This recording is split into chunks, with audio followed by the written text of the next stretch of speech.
Welcome to Antalya and the final block on this, the third and final day of this year's Antalya Grand Slam. Antalya is a popular Turkish resort city with a yacht-filled old harbour and beaches flanked by large hotels. Remnants remain from Antalya's time as a major Roman port. These include Hadrian's Gate, built to honour the Roman Emperor's visit in 130 AD, and the 2nd century Hedilic Tower with its spectacular harbour views. However, it's not the sightseeing that brings us here on this occasion, but all of this evening's action from the final block. And we're going to begin with the first of the bronze medal matches in the under 90 kilo category. This features Todd Christian of Hungary. He'll be up against Jesper Smink of the Netherlands. It'll be Todd in the white judogi, Smink in blue. And to provide expert summary, expert analysis is world and Olympic medalist Annette Byrne. Good evening, Annette. Good evening, Sheldon, and good evening to you at home.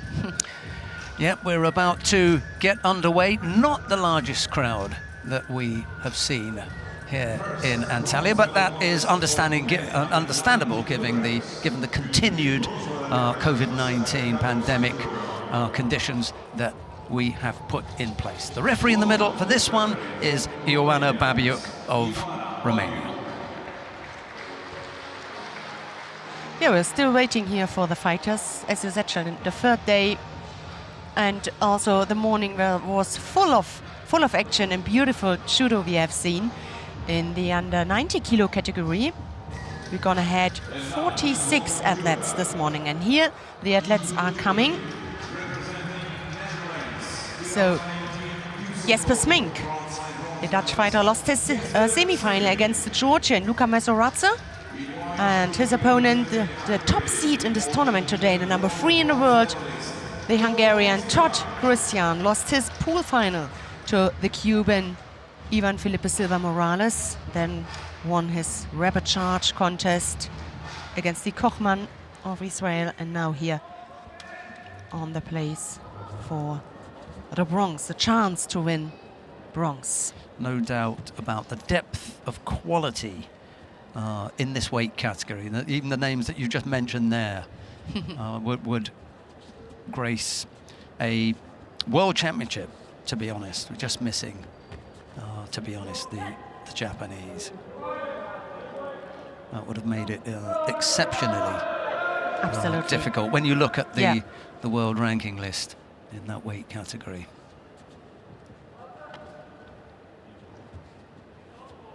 Last year Todd won a silver medal. Still in his hands to end up on the podium if he wins that contest.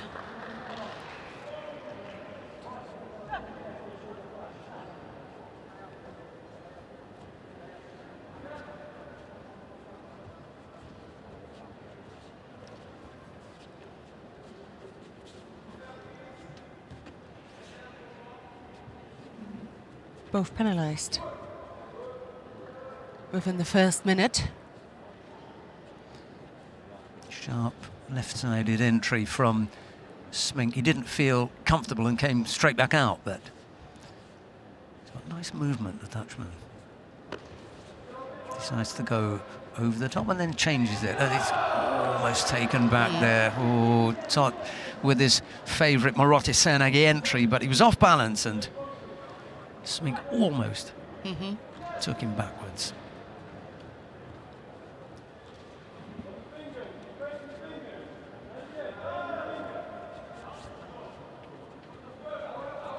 Might slow him down a little bit after that near slip. Just try and catch yourself and think, oh, better not go in. I better be absolutely 100% settled.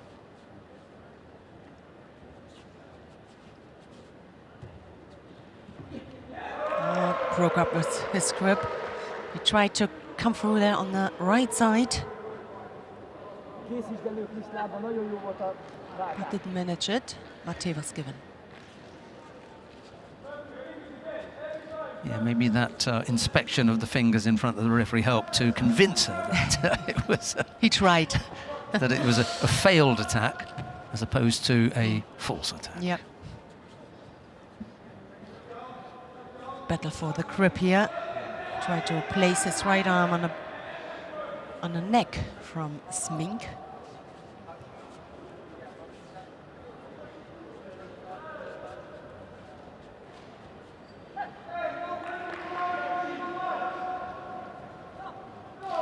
Both fighters get penalized for avoiding to take a grip. There was this suspicion that Tot may have been holding on to the hands of Smink there. He escaped immediately. He felt the pressure coming, Tot, in my eyes, and went onto the ground.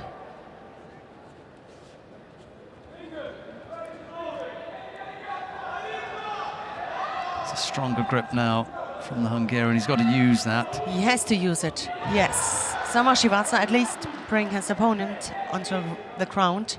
He's active, but what he wants is a score, and he has to work it out as Smink has to.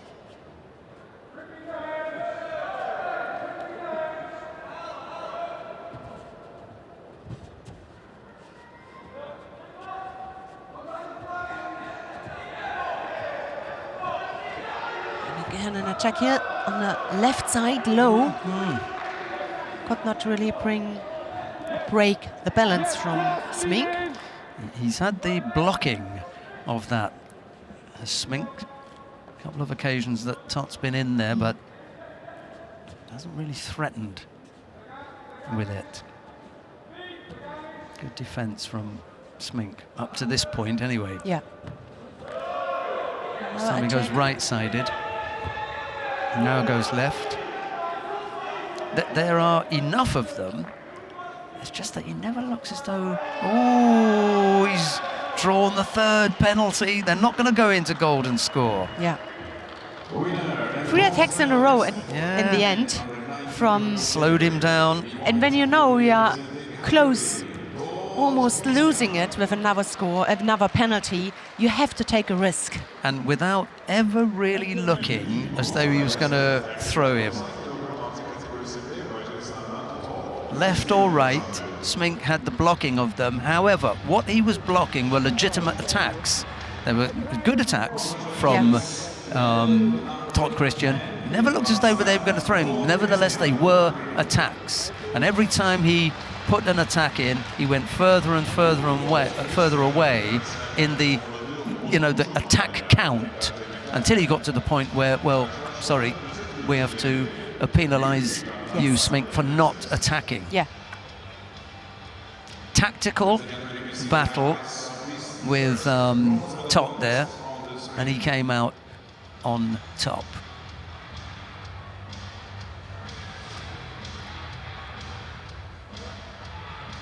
Yeah, some brilliant Ashiwasa work there from the Hungarian. And in the end, his attempts, which... And had they been false attacks, no referee would have called them. Yeah, exactly. Yep. Yeah. Even Ungvari Miklos, he knows what went on. Right, coming up next, the second of the bronze medal contest in the under 90 kilo category. Louis Cribaganyon of Canada goes up against Rafael Machado of Brazil. It'll be Cribaganyon in the white judogi, Machado in blue. The referee in the middle for this one is birthday boy Raul Camacho of Spain. So he has the pleasure to referee that bronze medal contest. And there the fighters are. Rafael Machado lost his semi-final to the Cuban, Ivan Felipe Silva Morales, and went straight into that bronze medal contest. And his opponent in the white judogi from Canada, Louis Cribaganyon, lost his pool final against Jesper Smink, we have just seen, and then won his rubber charge contest against Ustupirian of Tajikistan. And now the second chance here for them, the first, but the second bronze medal in that category. 25-year-old Canadian, Louis Cribaganyon. I've been watching him since he was a 15-year-old. 10 years already. Here he is in his first ever Grand Slam final block. So this will be his best ever result at an IJF Grand Slam. Whatever happens, of course, he'd like to take a medal, wouldn't he? He'd like to get on the podium.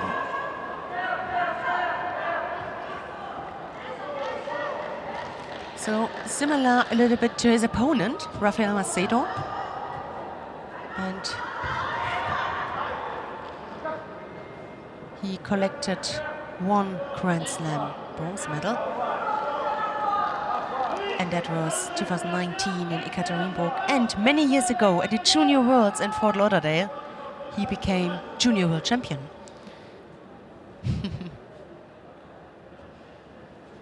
Yes, I wonder what happened with Louis Cribaganyon. Was he not around the same kind of age? How old is Machado? Can you remember? Yes. If he's 25, Brazilian is 27. Yeah. So it could be that Cribaganyon was also at those Junior World Championships. I seem to remember that Cribaganyon may have been there as well. Could have been in a different weight. Yeah. He may have gone from 81 to 90. Possible.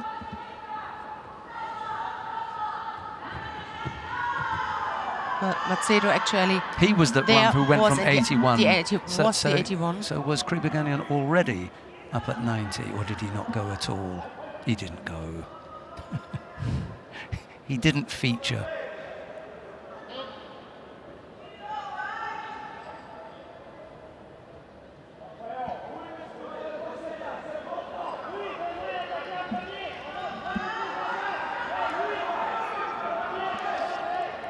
Antonio Pereira in the chair. He's a character.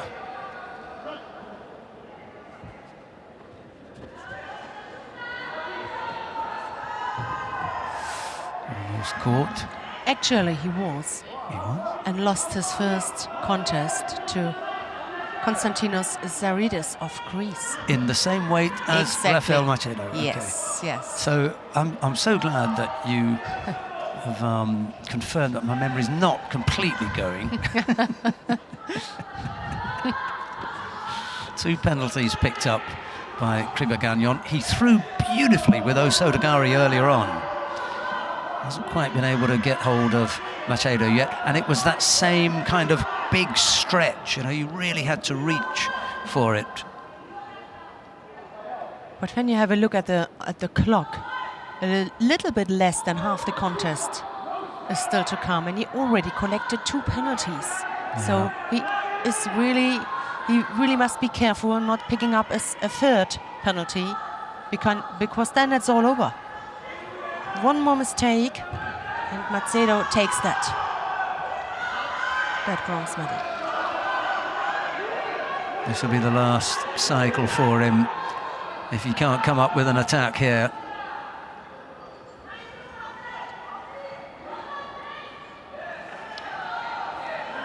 Oh, and he grabbed the leg apparently. I didn't see it. Yeah, he fixed it somehow. When he attacked, I wasn't sure, you know, part of his elbow. Well, all right.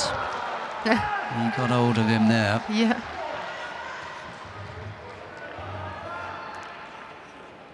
Cribaganyon going over heavily. And it's Rafael Machado of Brazil who takes the 2nd of the bronze medals. We're not going to see Louis on the podium this time, but this is, as I said earlier on, this is his best finish. Yeah. A 5th place in the Antalya Grand Slam. Still can go away with some degree of achievement, 5th place finish. But a bronze medal to the Brazilian Rafael Machado.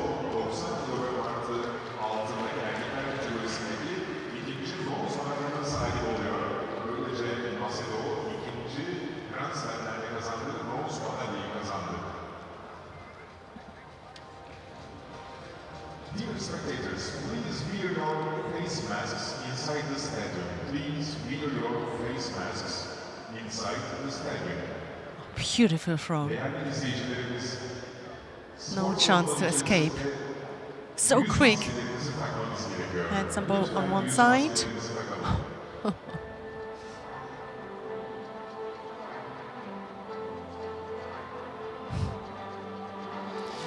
The highlights on the screen. Victory of Rafael, Brazil.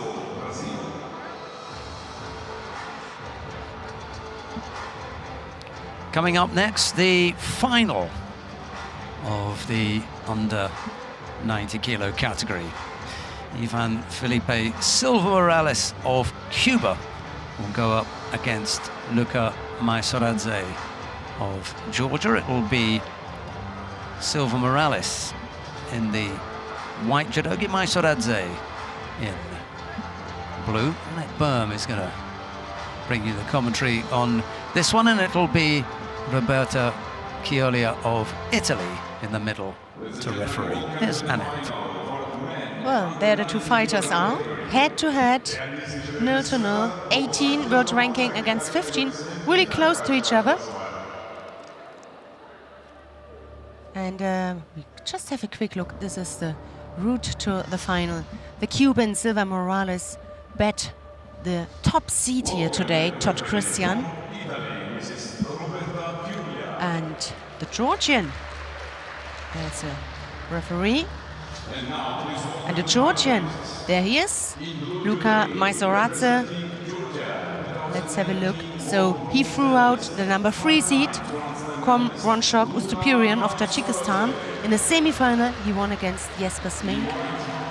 We have seen in the bronze medal contest. And that was his success to get into that final. An exciting final in prospect, given the fact that these are both really big throwers.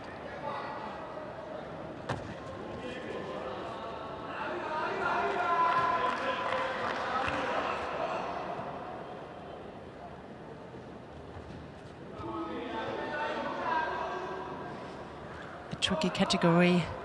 Well, as almost every category for the Georgian, but Luka Maisoradze in his category, there's the Olympic champion with Lasha Bekauri, and not in this competition, but still, I think it will change after that final. There's Beka Kuniashvili in front of him, but in regard to the points he collects with that final.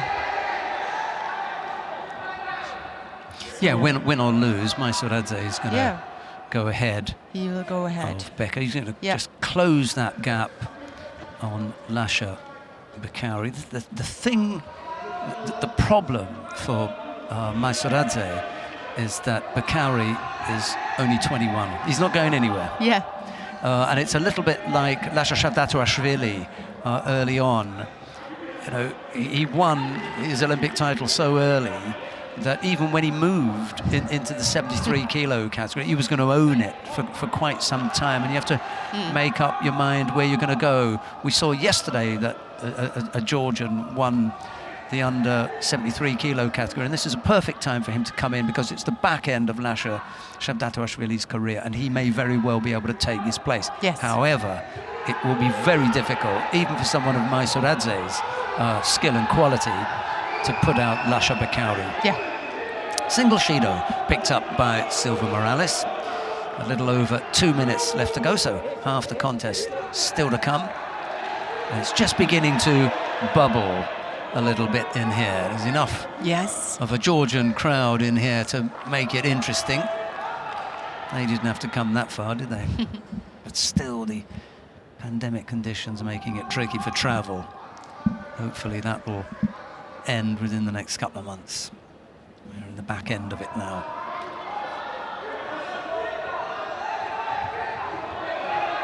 Oh, not a bad attack here from Maisoradze. A little bit too far away with his hip to put some pressure and to break the balance.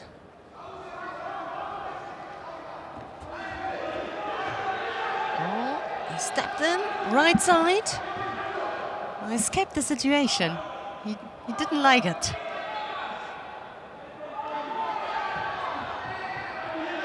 The attempt from a feint, from Silva Morales, for backward.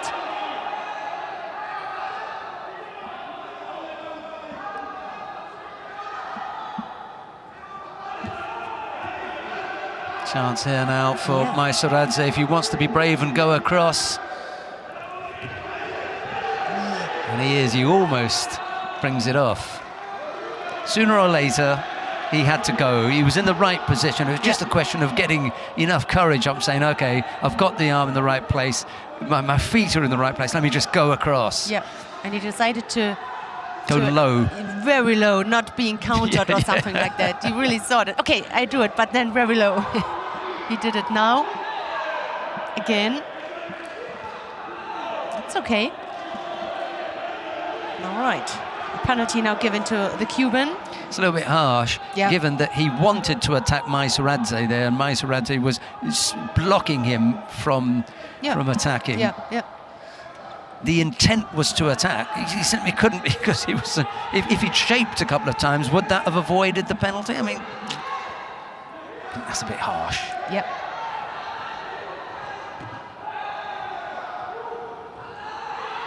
He's quite a long time on the belt. He just let it go. But no, something has to come here. Silva Morales already collected 2 penalties. Lift your leg up. Uchimata. 15 seconds. We saw one with 10 seconds left to go. They penalised for with the third penalty. So Silva Morales can't be thinking about golden score here. He's also got to be thinking about getting an attack in to avoid the third penalty. Yeah. Because when golden score starts, these penalties stay there on the scoreboard. They don't disappear, so it won't get easier. Now in the golden score. All right. Well, the clock resets, it goes to 0, and so does the 20-second clock.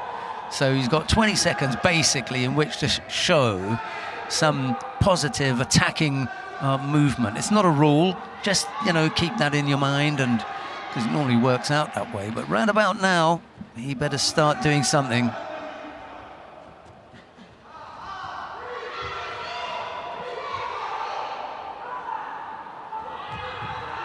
Oh, almost got caught. Yeah. Go on. You really can feel somehow that both are more they both do more want to counter than to attack. That makes it a little bit unattractive. Yeah, exactly. This waiting and don't risk too much, and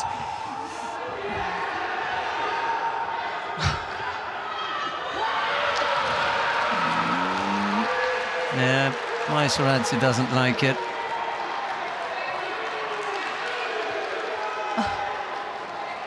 Look how heavy he is breathing.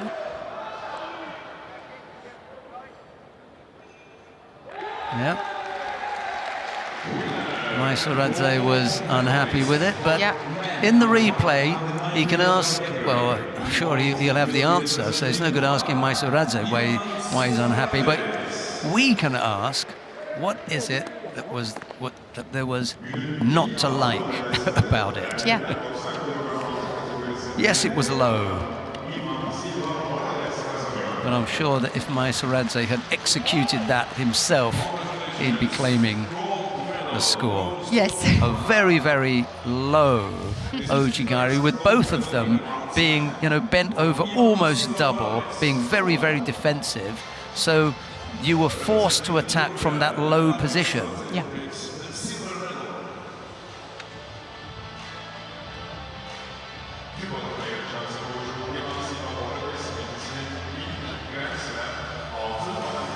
And that's in slow motion.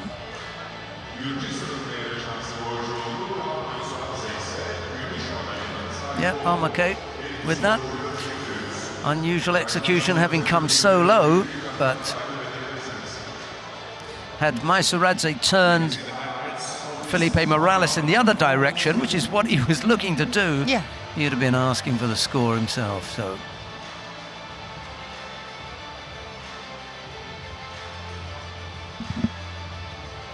Ivan Felipe Silva Morales, the gold medal winner in the under 90 kilo category. Luka Maisoradze of Georgia has to settle for the silver. I'm not sure if Silva Morales has got a list of Grand Slam gold medal wins. However, good luck to him.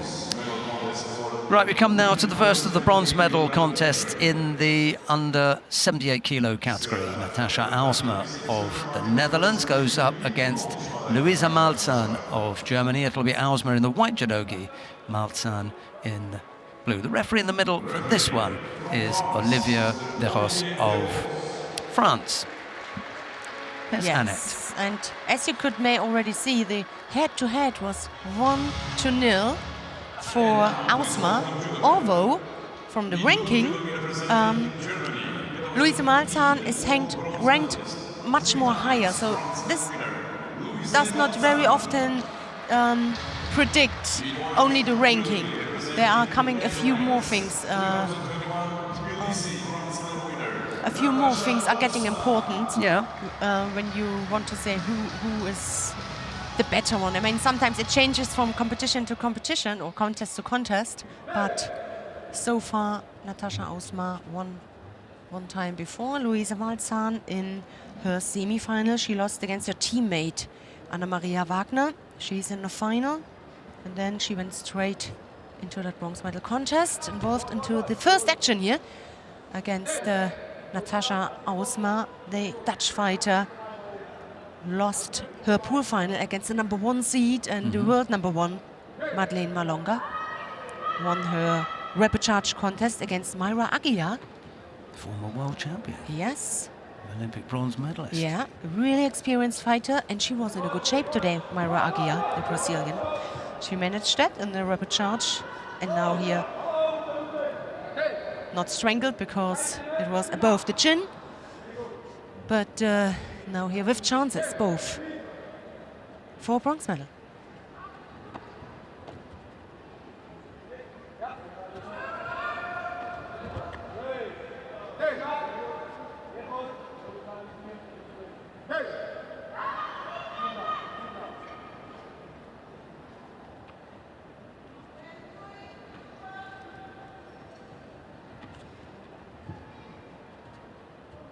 Right against right. The most important is to take the head from your opponent with the attack you're starting to. That means a good grip with your right hand. Shido given to Malzahn. It wasn't the strongest of attacks, I'm afraid. Yeah. Crossed grip, but it would be better to take the head, to include the head, your opponent's head, when you come up with the attack.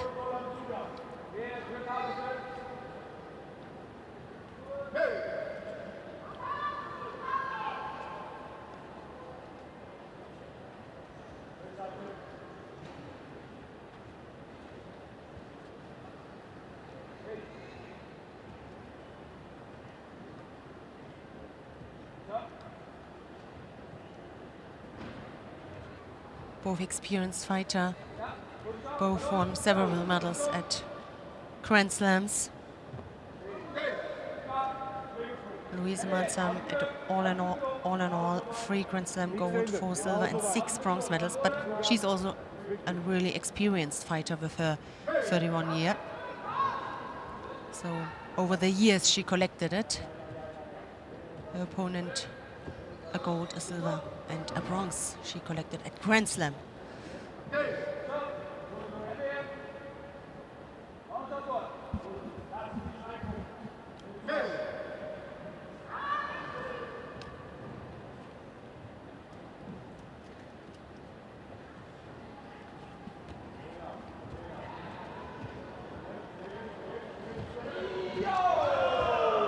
Really consistent, the attack here from the Dutch fighter. Natasha Ausma received Vasari for that. Luisa Malzahn just couldn't keep her balance and landed on one part of her back.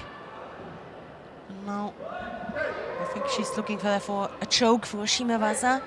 good defense here from the German, but she got less than 1.5 minutes. There again, cross grip, Ochigari, and then she turned.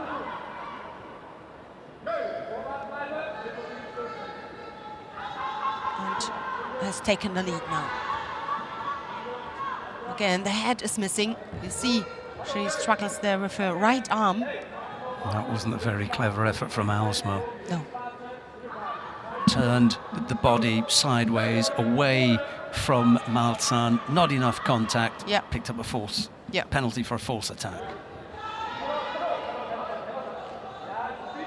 And the difference there was, you know, you had the body away from Aalsma, the side, at least you had the top half and pulling and making Aalsma block that. That didn't happen the first time round with Aalsma against Malzahn. Yes. But the attacks on the German has to be more precise. If she decides there to go in for these low attacks, these low shoulder throws, then she needs to get underneath her opponent to break the balance to get a score. Almost every time it's Aalsma who is first into it. Luisa Malzahn, her position is very opened. So that makes it easier for the Dutch to attack, to stick in first, to put the leg in first. Better control now, but she must use it. Oh, so Timivat's attempt, it looked a little bit frightened. It looked as Aalsma came up with the attack first, but she just overtook that movement, I think. It's just the suspicion as well of Louis almost ducking her head underneath there. Just got to be careful with that. And just looking at the left arm, well spotted, Annette, blocking out there. Olivia de Ross was on the right side. You could see that right in front of him. Maybe time for one last attack. Takikomi, and she's got it.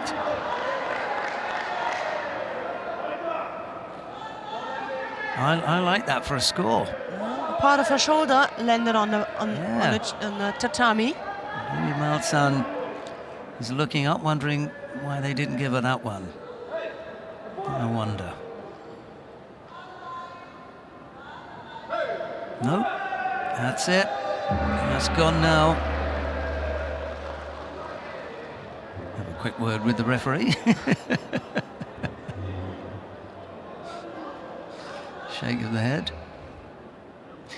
Well, there must be the suspicion there of there being two actions. That's the only reason that they wouldn't have given that. So if there is a landing and it stops and then there's a push, there won't. Got to be... Yes, and I think there was a stop. The question is if it was enough from the shoulder... with the landing. On the first, with the first attack on the tatami. Yes, on the landing.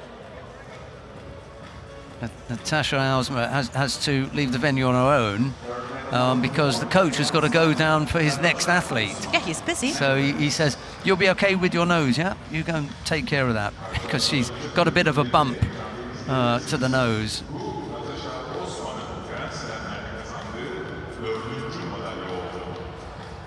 Aalsma's going to come over and get some attention to that. Let's hope she's okay.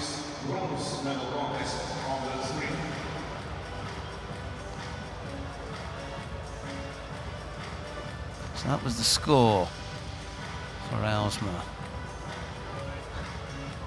Yeah, well, it wasn't over. I thought... Lost concentration. She lost concentration. I just saw her eyes. I just saw Luisa Malzahn's eyes, and she was like, This is not going anywhere, you know, let's call Mate here. No. That was a mistake. Yeah. That was a big mistake. And she ended up getting caught. Yeah, lack of concentration on that part, thinking one thing was going to happen and something else did. Right, we are supposed to have a second bronze medal contest, and it would have been between Audrey Chermillot and Madeleine Marlonga of France. John Ramekers would have been the referee in the middle for this one. However, Madeleine Marlonga has picked up an injury and won't be able to compete, so Audrey Chermillot comes out rather nonchalantly, knowing that she hasn't got a battle with anyone. Relaxed. Yeah, she makes her way to the middle of the competition hall. He still has to carry out the protocol, a little bow to take to the tatami. She'll have a better one here, and then she'll finish off properly, yeah.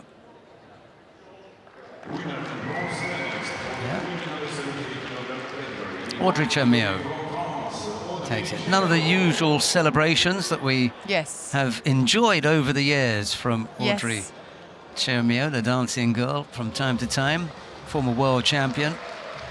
So I could and Olympic bronze medalist. Sorry, go on. Yes, so I could imagine that's what she prefers, and that's what how she prefers to win. With many emotions after throwing somebody. This time it wasn't the case. We come now to the final of the under 78 kilo category. Husha Steenhuis of the Netherlands goes up against Anna-Maria Wagner of Germany. It will be Steenhuis in the white judogi, Wagner in blue. I'm sure we'll get a look at the all the statistics that we need. Lorenzo Bagnoli of Italy is the referee in the middle for this one. Here's Annette Böhm. Well, so we have with Anna-Maria Wagner, they are coming now. We have here the number 2 seeded and the number 2 in the world, the German Olympic bronze medalist, world champion. And she is up to Husha Steenhuis. She's number 7 in the world. She had a great day so far. She won her pool final against Mayra Aguiar, the Brazilian. We mentioned already her records in the past. Then she won against the number 1 seed here, Madeleine Marlonga for France. In the final now. And let's have a look. Again, to her head-to-head, because both of them are around for a while. The last time it was the German who won. It was also already, when was it? Last July, mixed teams. That was close with the left Uchimata, almost came down with the right Kosodokari as well. It was at the Olympic Games in Tokyo. Last time it was, they fought against each other at the team event, which was new. Came out on top there. Yeah. So it is 2-2 so far. Now it's Wagner's turn to attempt the Uchimata.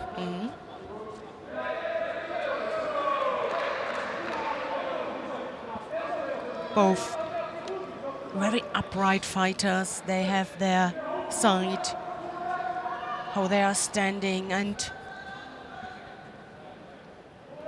one leg in front, right against left.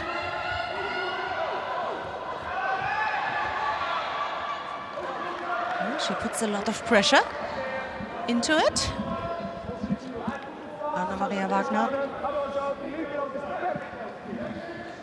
Both fighters came to the tatami with incredible intensity written all over their faces. They were really gearing themselves up for this contest. That red back patch denoting Anna-Maria Wagner's status as the current world champion.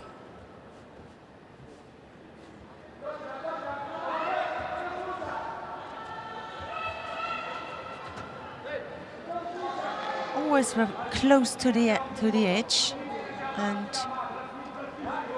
the attack ends outside. Would be interesting if they were in the middle, because then there's no mate coming, and the ending would be really interesting.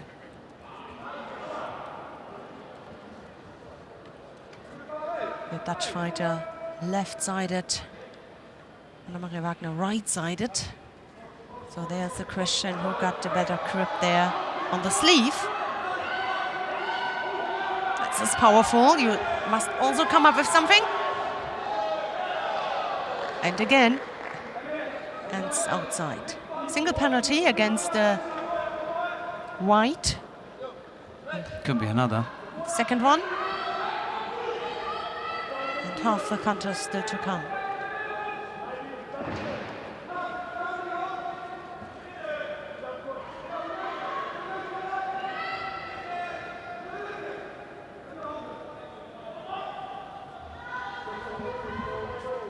that grip on the sleeve is important.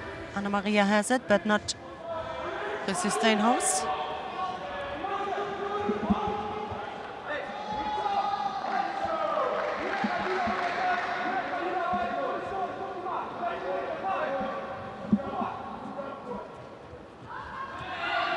Jumped in, left-sided. Brought her onto the ground, but not more. Not a score. Steinhaus doesn't have any other choice here. She's got to keep going forward. Has already picked up 2 penalties. Leads the score on Wagner. Has come closest with the Uchimata, and there she goes again. Almost on the way down. She's not as determined with the second technique as she is with the first, because she almost catches Wagner, and in doing so, she breaks her balance, she's got her off balance, and that's when the second technique can really come into play. But yep. Just seems to not be as determined there. That's where the finish is. Yeah, maybe she's a little bit too late with the timing. Yeah. Anna Maria Wagner was already far away when she wanted to combine it, her last Uchimata attack, with maybe a kochi, with an ashiwaza. Well, it's happened twice now. She's almost caught her with the left Uchimata on 2 occasions, and on both occasions she's followed up with slightly weaker kochi-gari efforts. So she should know that if she can get Anna Maria Wagner moving, then she needs to be able to follow up with that second technique. You've got to be really determined. Yeah. Look, she was looking here for the Sutemi-waza. Yeah, it wasn't in the best position. Yeah. A few seconds left in regulation time. Time enough for 1 attack if you can get both hands on.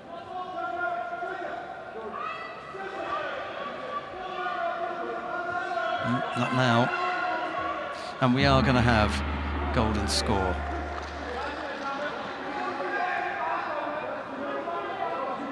Steinhaus has stood up really well in this contest and been very competitive. In fact, she's come closest to scoring. There was that effort on the far side with the left Uchimata. Good grip now from Wagner. Couldn't use it. Whoa! What a combination that was. Well, that was what we were talking about, being able to come up with a strong second effort. That's connected. And that's part of it. Yeah. So are they going to have a look at that? A few people in the crowd have seen it on the big screen. All of the efforts have to be connected. But that was a brilliant connection. So she lifted up with her left leg, then changed the legs, used her right leg to try to step behind. Right, okay. So at some stage in that exchange, there was insufficient connection to keep it going. All right. But really, you don't see this very often. This kind of, I don't know. You know, if the coach, okay, but really to change completely the legs. The leg, which one is standing, lifting up to standing, and that rolls. Wow.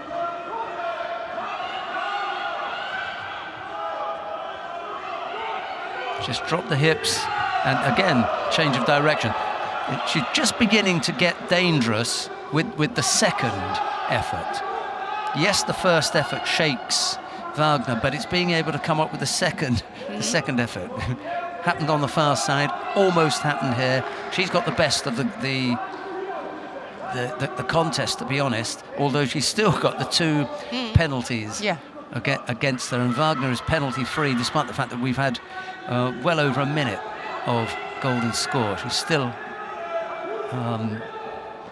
keeping up the rate of attacks and not committed any errors.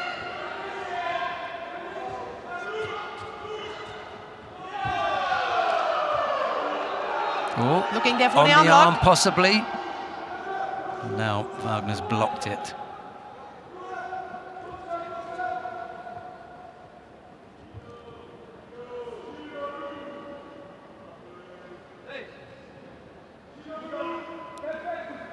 Well, Wagner's going to struggle here because this wasn't the kind of contest that she expected. Yes. She picks up a penalty for passivity, coming under some real pressure here from Huscher. 2 minutes into golden score.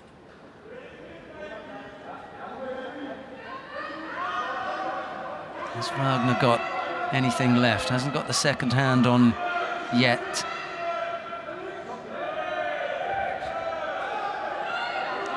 Back to Always at the edge. back to the same pattern of wandering off to the edge, and then one or either of them just hooking in for the Uchimata. There we go, edge again. Yeah, you're right, Anna. It's not a very attractive battle.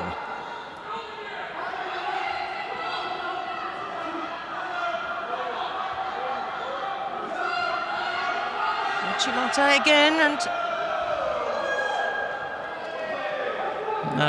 No, the referee had already called Mato. Yeah. Can't be standing up out of your chair and calling Wazari. Then bit late for that.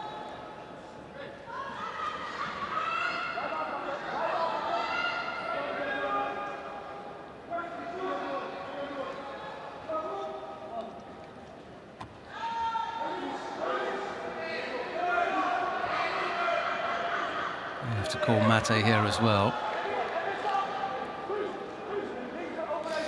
And now, I mean, I'd be tempted to really look at who was wandering off the area here. Yes.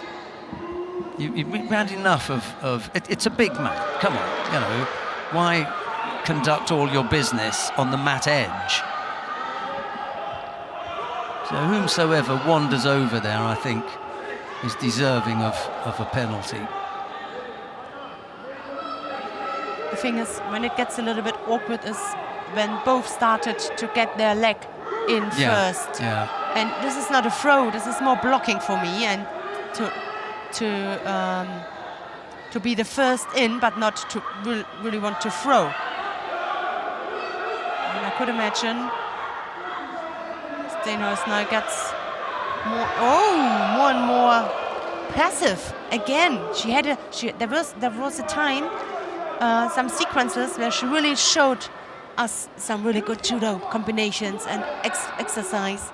Here she tried to turn her, but she came back to the same old routine she started. So 3:30 already.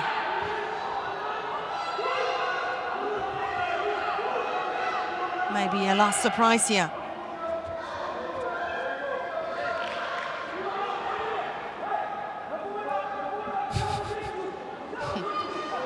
Getting harder and harder.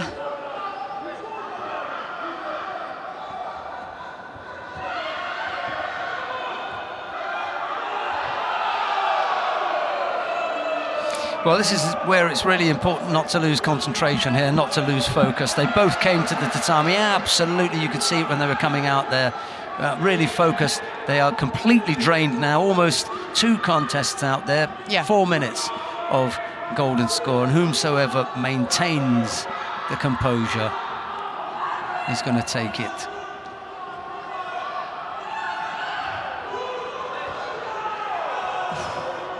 You see that I am not really able to throw anymore. Please surprise us. There comes a point where you still want to, but your body is just unable to follow your head. It would be a pity if we couldn't find a positive technique to end it. It'd be a shame to end it on a penalty here. And they both look as though they could get thrown. Stenhouse actually looks the more likely to do the throwing. She really has come close.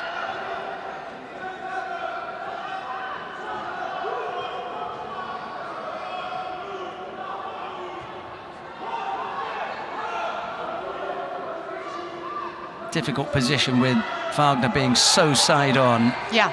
And Steenhuis having to get so far across. And she's also got to be aware of the balance in attacks now. You don't want to give this up on a passivity penalty.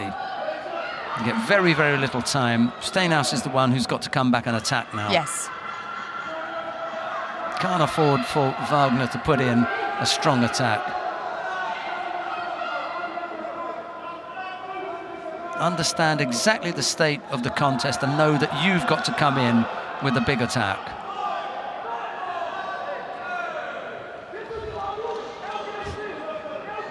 And having done some kind of attack, know that you've got to come up with another now to put the pressure on Wagner.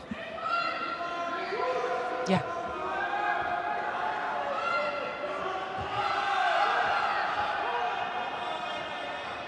And another.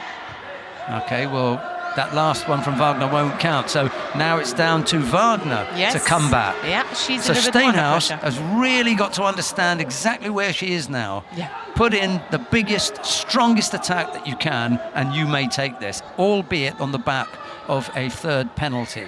But that's where we are now. That's what you need. And this is a thing you don't want, because this Yeah, you've got no arms costs left. extra power you don't have. You don't have.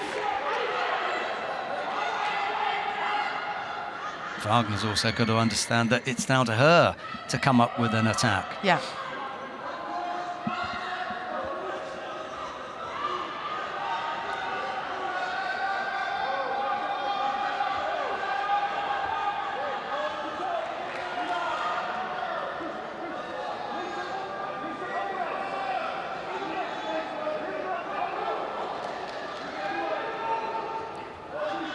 Difficult to explain how the both fighters feel.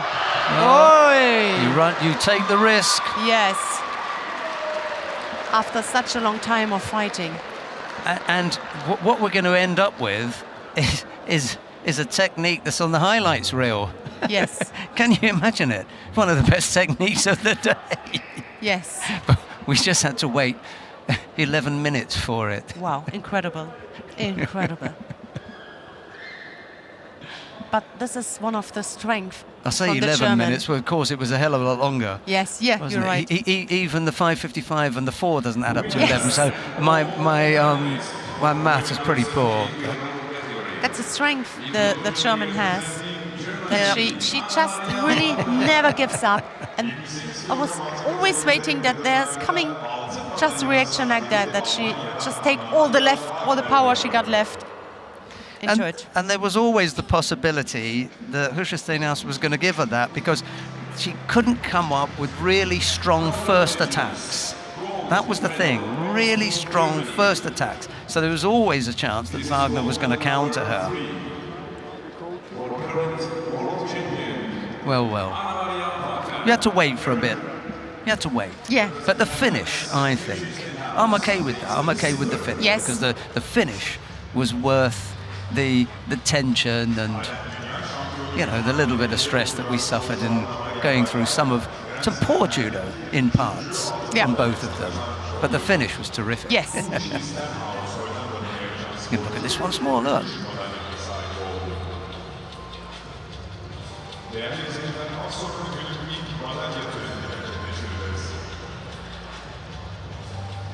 Brilliant how she got that leg out. Made another step.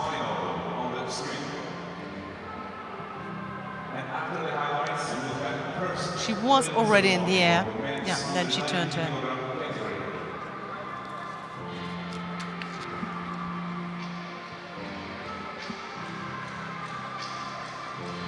Took a while, didn't it? Mm-hmm.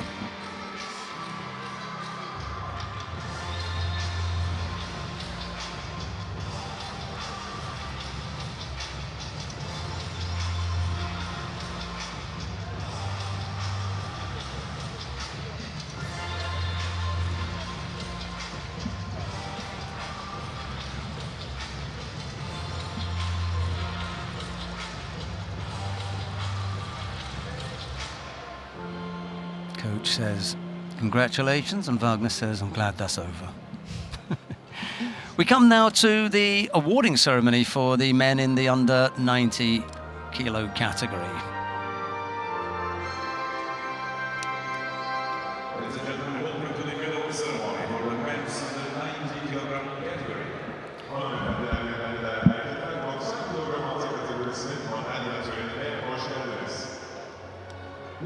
The medals are being presented by the International Judo Federation Vice President, Mr. Seteni Randrian Asaloniaiko.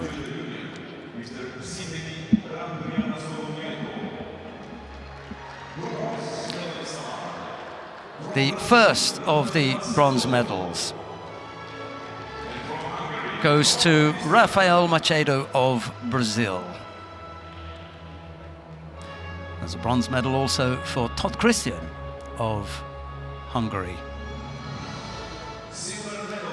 Silver medal goes to Luka Maisoradze of Georgia.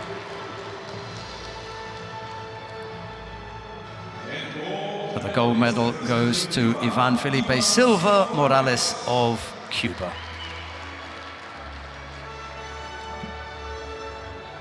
Prize money and flowers will be presented by the board member of the Turkish Judo Federation. Madalya kazanan sporcuların ödül ve çiçekleri Türkiye Judo Federasyonu Yönetim Kurulu üyesi Sayın Ersan Otaman tarafından takdim ediliyor.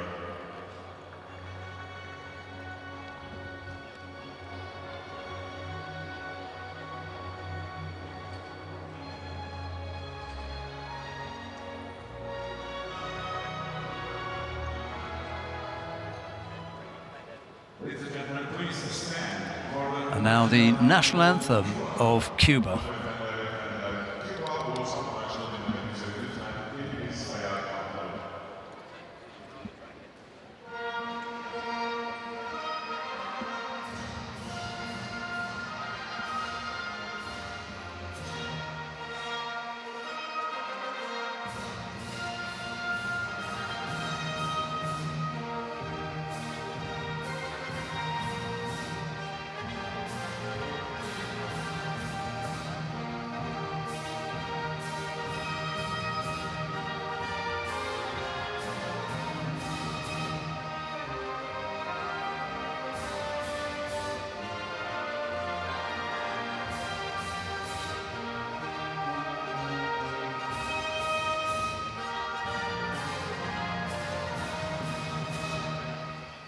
Thank you very much.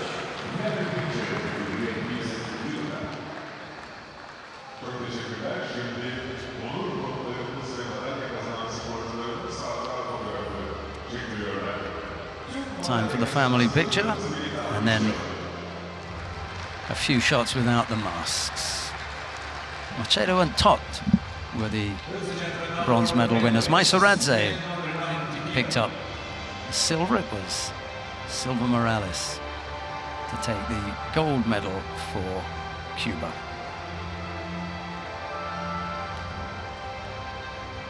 Coming up next, we're going to have the medal matches in the under 100 kilo category. And the first of these will be a bronze medal contest between Rafael Buzzacarini of Brazil. He goes up against Alexander Kukolya of Serbia. It'll be Buzzacarini in the white judogi, Kukolya in blue.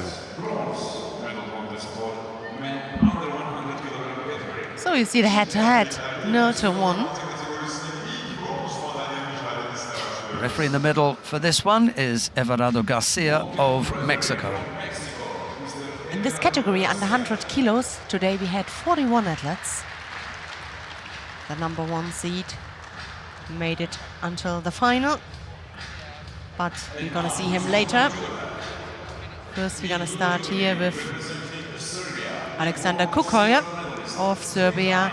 Lost his semi-final to the Spanish fighter Nicolas Sharazadishvili, and his opponent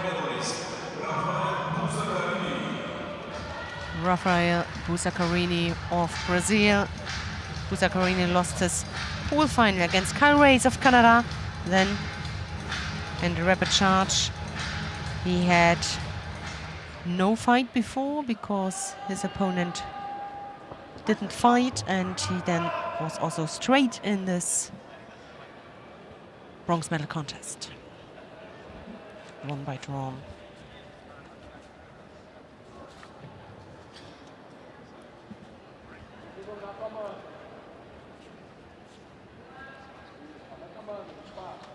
Pusacarini is quite tall for the weight category, and yet Collier is even taller, and that's for someone who came up from under 90 kilos. Yes. Absolute giant at 90.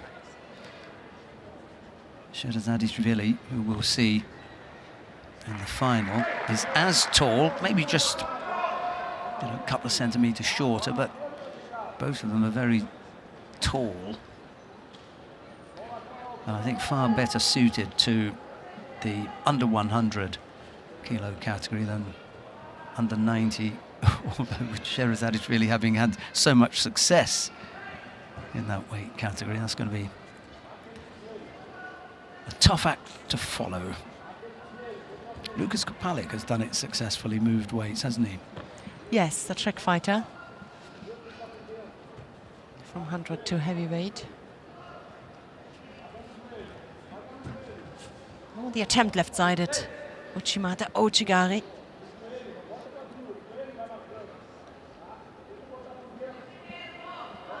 Okay, and that's the first penalty given for being passive. Pusacarini analyzed for it.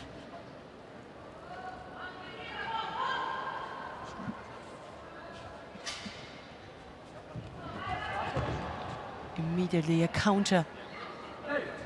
Pusacarini was going forward and Kokoye tried to throw him the other way.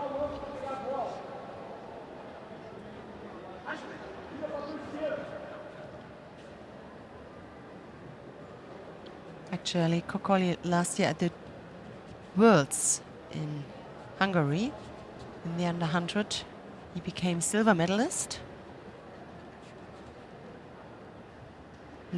Lost against Jorge Fonseca of Portugal.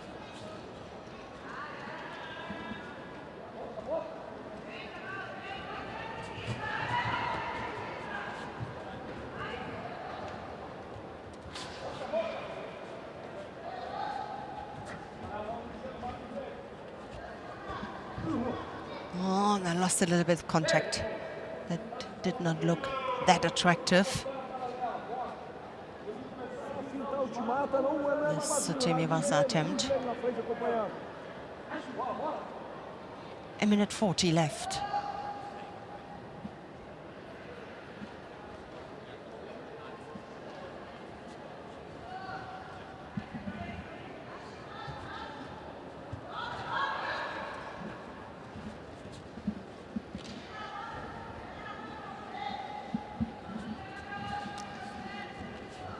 Looking for a good grip there with his left arm, and immediately he attacked.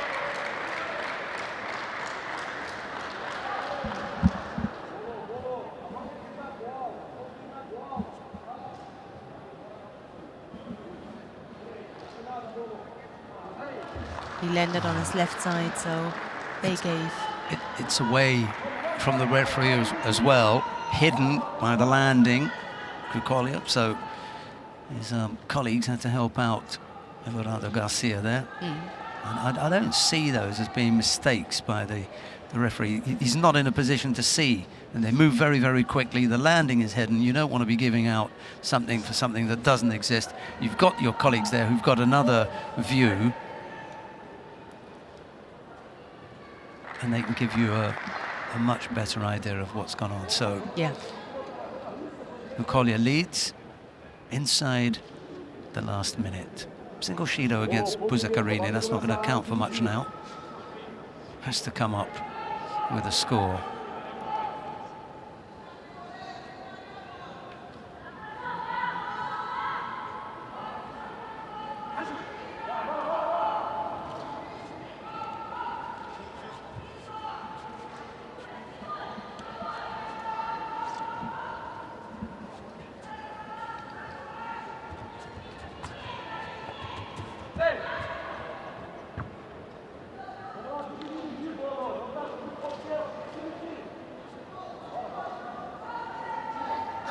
Collier picks up a penalty for exiting the competition area pretty quickly as well.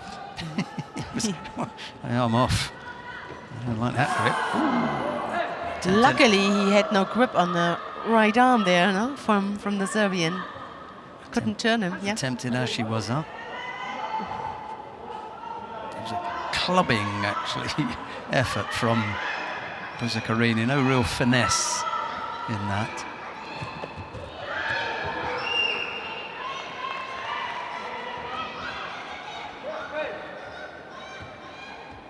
Collier didn't mind getting involved on the ground, where he would have liked to have used up some of the time left on the clock. He could afford to take one dive here, to be honest. Doesn't need to. Yes.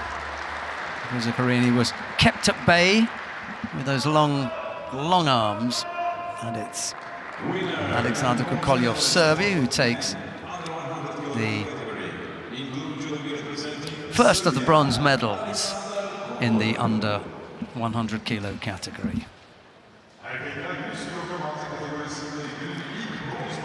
They call that a workman-like performance. Nothing flashy, nothing spectacular, just got the job done.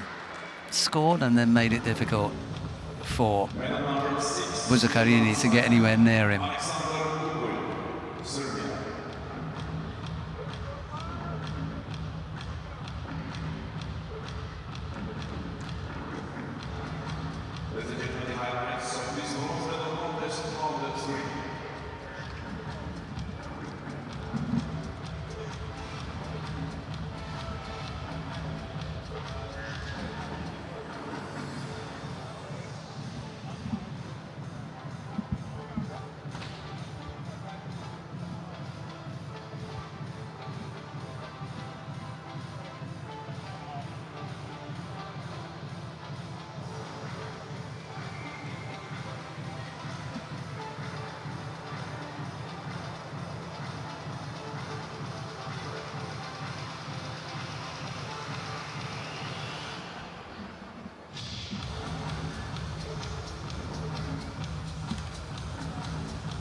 Coming up next, the second of the bronze medal contests in the under 100 kilo category.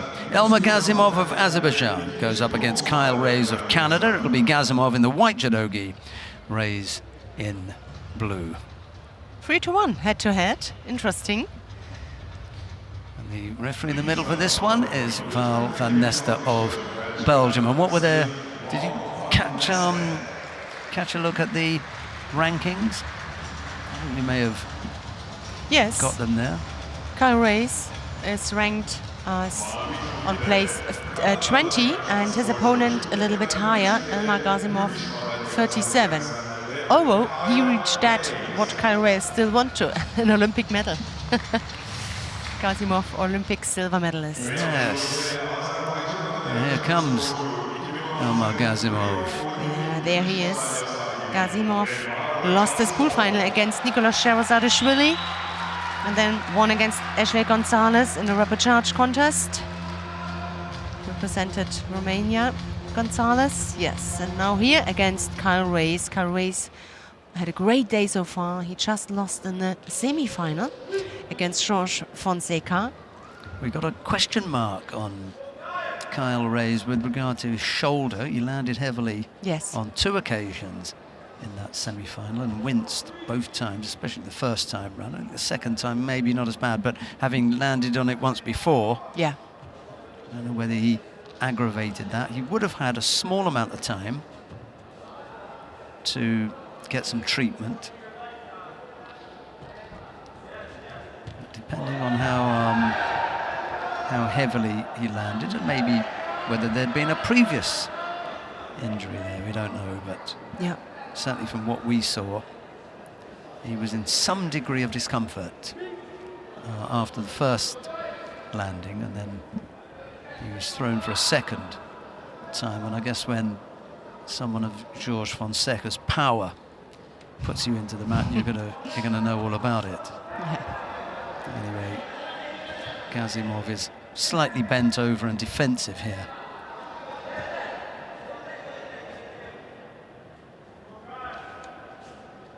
Needs to attack Reyes. If he's going to give the impression that Gazimov isn't doing anything, then he'd better do something.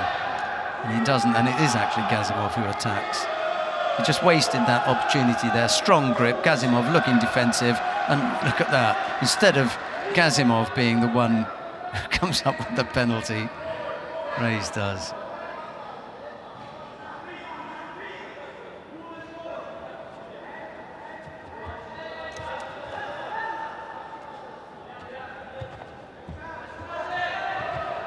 Chigari just driving Gazimov back, but not powerfully enough to come up with a throwing technique. Both in their category and their national team got a national concurrent, which is ranked higher.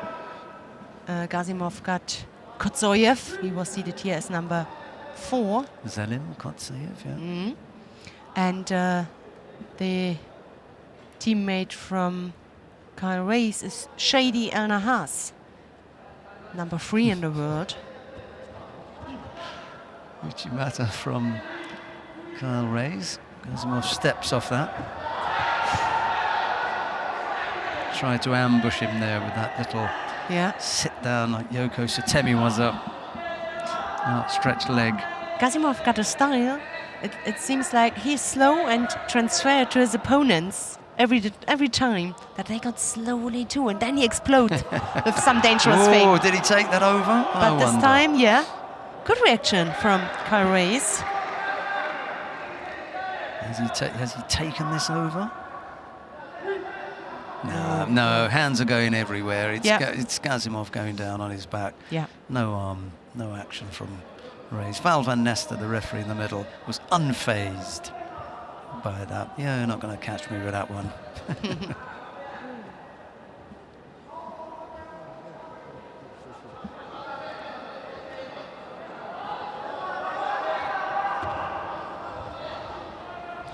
It's really Reyes that needs to get explosive here. As you say, the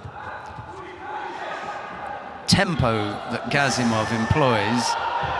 Whoa, he's so powerful, it's incredible. Yeah.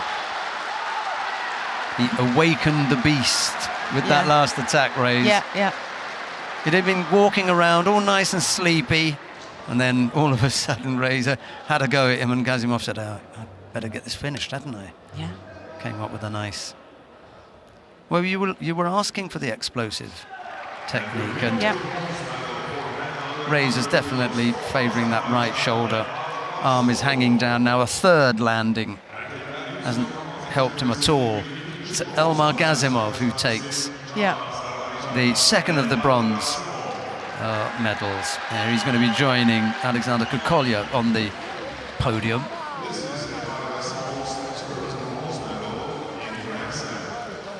And celebrations for some of the Azeri team. Reyes has to settle for a 5th place finish. Yeah, and Kyle Reyes had a longer time, since we have seen in the last time on the tatami. It was last June at the World Championships. Now maybe he has another break because of injury. Of an injury. That's, I feel really sorry for him.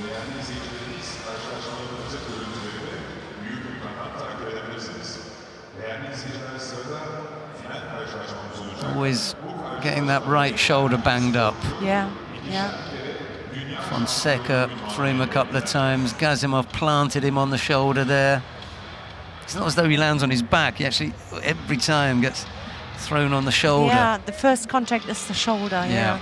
And if there is something already not going on so well, then it's not good. You've got some big, strong guys putting you into the tatami. Yeah. And you might think that if you walk on the tatami, they're a little bit soft at times, but you get 100 kilos driving you into the tatami. I think you might think otherwise.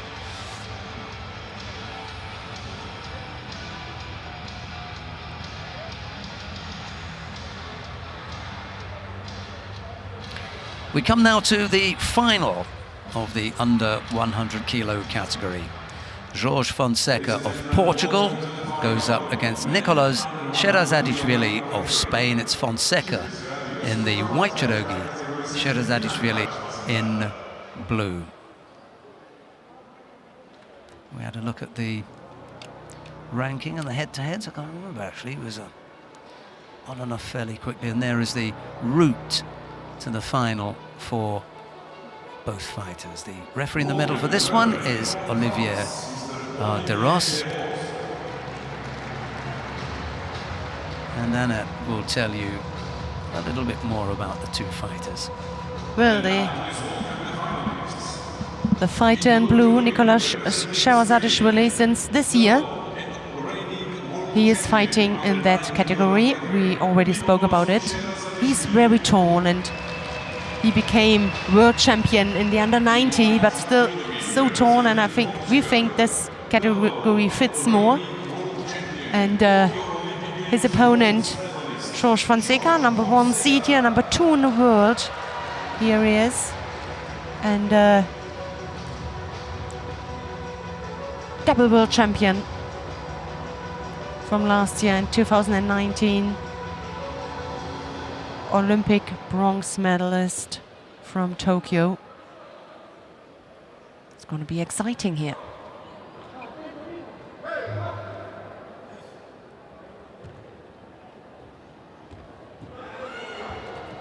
And also to mention that Nicolas Sherazadishvili also won the World Championships twice or 2 times. It was last year in the under 90 and 2018.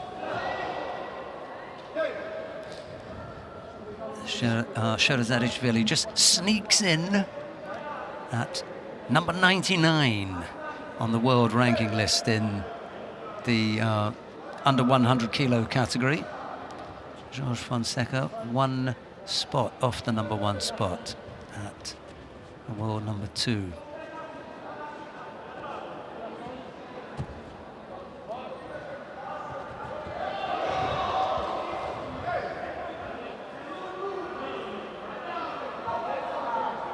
You don't have this very often, that you have a fight with 2 red back patches, do you? No. I can't remember actually. You are quite right. Well, I have seen it. Yeah. But you're quite right. It's not a regular occurrence. I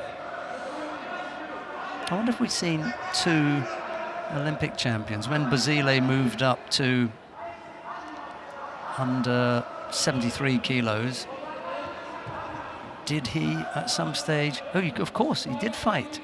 Oh no, didn't he? Yes. Yes, he did. Was it in Düsseldorf last year? You could have a look at that, but just that I remember that one, point, yeah. But this is really very, very rare. Rare, yes. And makes it special. Yeah, this is allowed as long as you come up with a technique.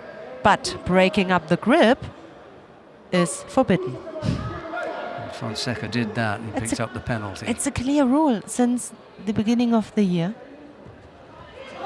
Oh yeah, this is dangerous. This is one of his dangerous attacks. I think it's difficult to get away when he once comes close to you and puts all his muscles in this attack. Get the feeling that Sherazadishvili would like to keep Fonseca on the tatami for as long as possible, and not give up a score and drain him if he can. However, his difficulty is he's collected 2 penalties already, and we're still got more than half the contest to come.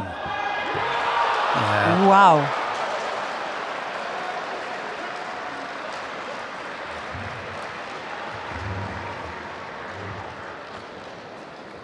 Yeah, it's a work in progress, isn't it?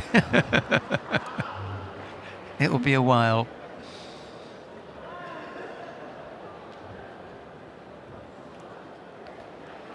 And Nicolas Sherazadishvili thinks it's not the end. Yep, it's a tricky thing. You want to be gracious and everything, but at the same time, you're really angry at having gone over. And you can see it on Sherazadishvili's face. Yes. I've got to stay here and take this because Fonseca's being so nice to me. I've got to be respectable. But I've just had, the backside kicked. So what can I do? Well, you have to take it. That's okay. Decision is done. And the other thing is, you've also got to take into consideration that you're new in the weight category. You're number 99 on the world ranking list. Here you are in the final of a Grand Slam. Yeah. You're making your way now. Yeah, exactly. If you'd asked him this morning, what would you settle for? He'd probably, off the record, have said, look, I want to get on the podium. Because I know that it's a big field. I know it's a good field. We can count up the number of stars that we've rated this on. I want to be on the podium. And then if you told him you'd be in the final, well, then he'd change it because he'd want to win. Obviously, Yeah. he said he'd want to win. But by starting the day off saying you want to be on the podium, you're accepting that you may lose one. Well, you just did. But you don't want to lose the final. And you don't want to lose to the world champion in the weight category that you've just moved up into. And those two things just happened there. But a good effort, I think, from Sherazadishvili and a top draw finish from George Fonseca to throw a world champion. Doesn't matter if he's in the weight category below. Yes. He's quality. Yes. Sherazadishvili is quality, and you just threw him for Ippon. So good one. Yeah, there's time enough. A couple of years to go to Paris, don't worry. I'm coming for you.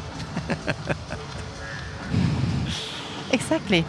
Yeah, I'm sure that's what's in Nicolas's mind. George, in his mind, is just enjoy the moment. We come now to the awarding ceremony for women in the under 78 kilo category.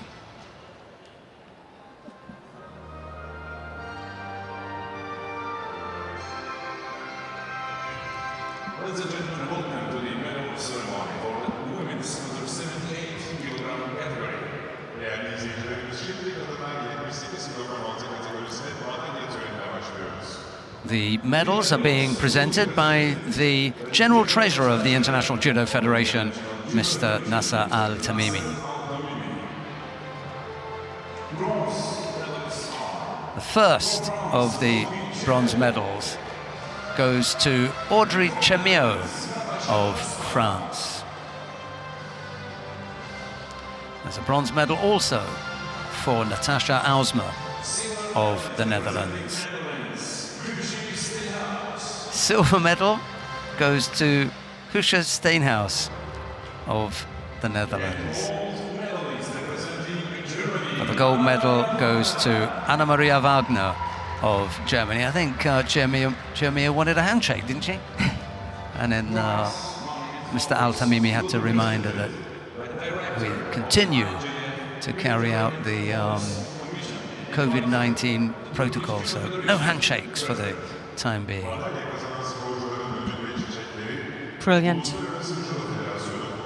From the final. After such a long time, almost 6 minutes in golden score. Holding her hand.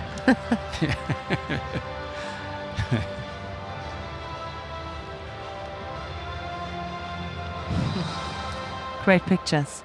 Ladies and gentlemen, please stand for the national anthem of Germany. And now the national anthem of Germany.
I like the fact that on the gi, just above the national flag, you can have the star.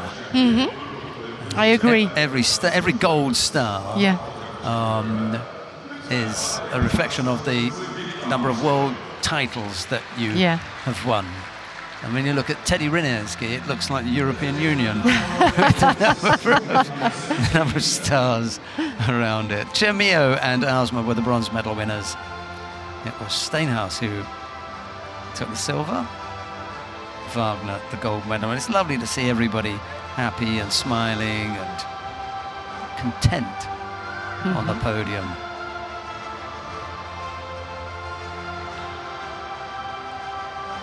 Yeah, they're going to all have a good laugh. Yeah. Good one. I enjoyed that. I enjoyed the weight category as well. Right, we come now to the first of the bronze medal matches in the plus 78 kilo category. Amasaken Adiyasuren of Mongolia goes up against Julia Tolafua of France. It's Amasakan in the white judogi, Tolafua in blue. The referee in the middle for this one is Roberta Chiulia of Italy. Here's Annette. 22 athletes we had in women's heavyweight today. And we're gonna also have a quick look at the draw at Julia Tolofua's draw. Here she is. She lost the semi-final against her teammate Lea Fontaine and went straight into the bronze medal contest. And her opponent from Mongolia, Amasaikan, she lost her pool final against the German René Lucht. And then in the rapid charge, she won her one contest she has to win to get to the bronze medal contest, and that was against Larisa Ceric of Bosnia-Herzegovina. Right, well, we'll see just how much that loss to her teammate, to Tolafua losing to Lea Fontaine, we'll see just how much that drives her and pushes her on here. Amasaikan. Yeah. Avoiding to take a grip, 20 seconds you get. Yeah. Well, you don't need even 20 seconds. It could be 5 seconds if all you're doing is avoiding to take a grip. She had 20. Yeah. So, not too strong here. Tolafua just overpowering Amasaikan. Gotta be careful here.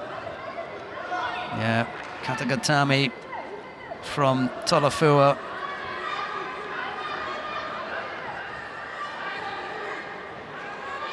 Not quite Katagatami, it's a broken Katagatami, but Tolafua is going to hold on to it. Yeah. Oh. Couldn't get the shoulder free. But you know, the lower half of the body can turn. Yeah. But the top half, or both shoulders, and at least one shoulder, was maintained, and the top half was a lot better controlled than the lower half. Tolafua, happy with her lot. Yeah, and although she's got a few tears, look. yes. Emotions. She knows she's missed out on a Grand Slam gold. Exactly, and that was a tricky fight against her teammate Lea Fontaine. And when you look about the world ranking, and also there's also another one, the absolutely number one Romana Dico, Olympic bronze medalist. I think it's important to be the number 2 after. So I think it's important for her to be better than Lea Fontaine. This is a tough battle. This time, I mean, she won bronze, but she couldn't come into the final because she lost against her teammate. But she's happy now. This is great emotional pictures.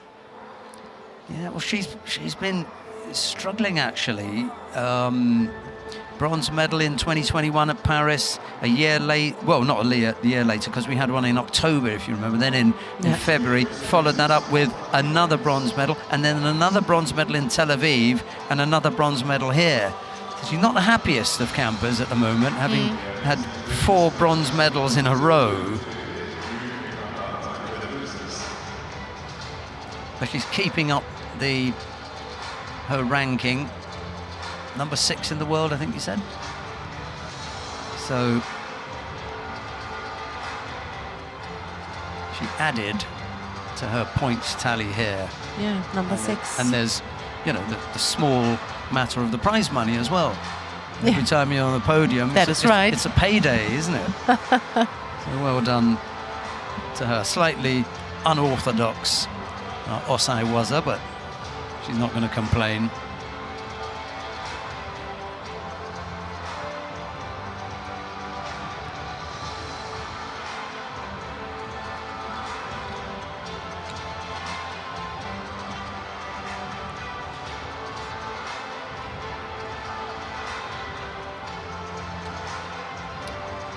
We come now to the second of the bronze medal contests in the plus 78 kilo category. Marit Kamps of the Netherlands goes up against René Lucht of Germany.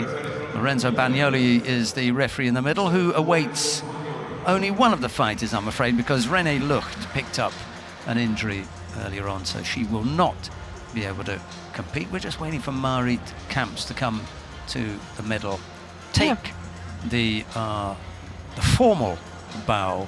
She'll be awarded the contest, and then there she is. We'll get on with the rest of the medal would have been, matches. yes, it would have been interesting, because René Lucht so far had a good day and just lost in the semi-final against Ras Hershko of Israel.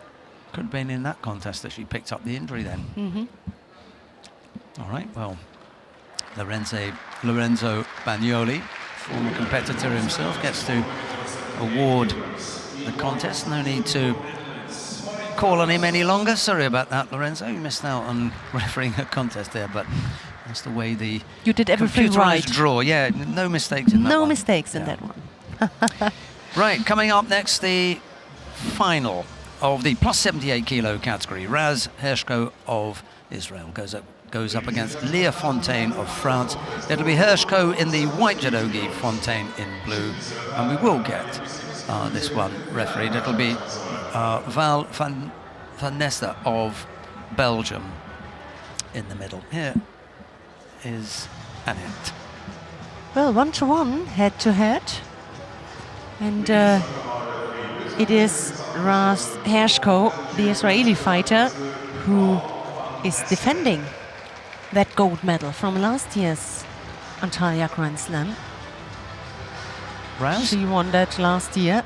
Okay, well, here comes Yeah. Leah Fontaine to unseat Yes. the reigning champion then.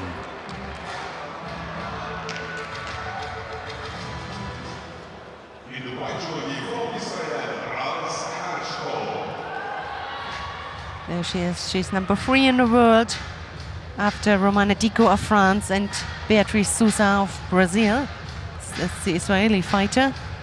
And the French fighter, number 13 in the world. And as we just said, won this semi-final against her teammate, Julia Tolofua. Have they gone head-to-head before? I wonder. Once. Oh, okay. I'm just trying to remember where that was. Yes, I think I remember seeing it.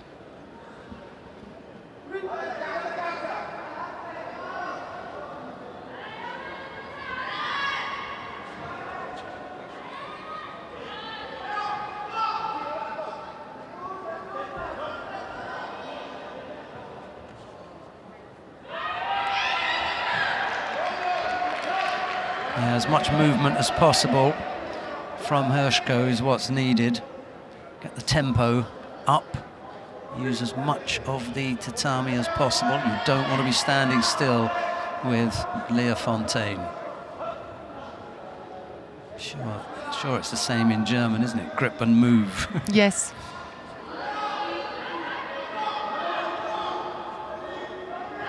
Outside attack. And I could imagine that it's just really difficult to break her balance. She's a little bit more heavier than Hershko. Picks up the penalty for the false attack.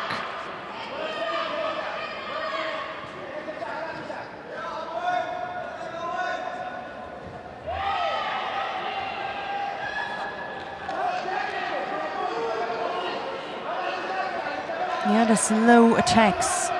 You must be really careful if they are not well precise, and if there's no reaction from your opponent, you get penalized for it. But for now, it was Lea Fontaine who got a penalty for being passive. So she must also do something. Oh, she lost her grip a little bit too early, Hershko. Not to get a force, another penalty for force attack.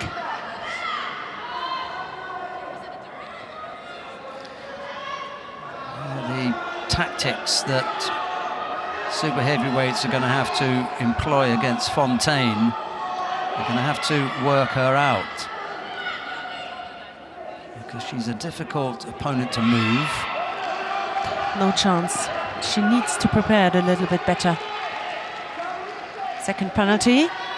And that warning there from Val van Nester should galvanize Fontaine into action. I mean, we can look at what her opponents need to do, but there's also the question of what she needs to do, what Lea Fontaine needs to do. And, you know, tempo is definitely one of the areas that she needs to work on. Making sure that there are sufficient enough attacks at the right time to stop her from picking up those penalties.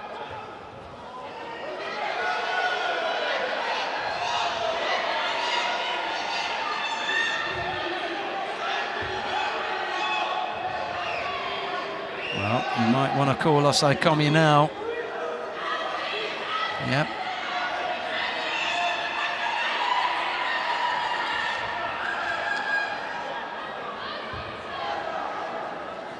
Yeah, I think he was right there. Give it a couple of seconds to see if there's real control. And then if there isn't, you can call Osai Komi. If there's no real control, she'll be out of it. Yes. You call Osai Komi, 20 seconds later, couldn't move. Yeah. So yes, Hershko's going to have to work out how to deal with Fontaine, because that's 2-1 now, isn't it? Yeah. Okay.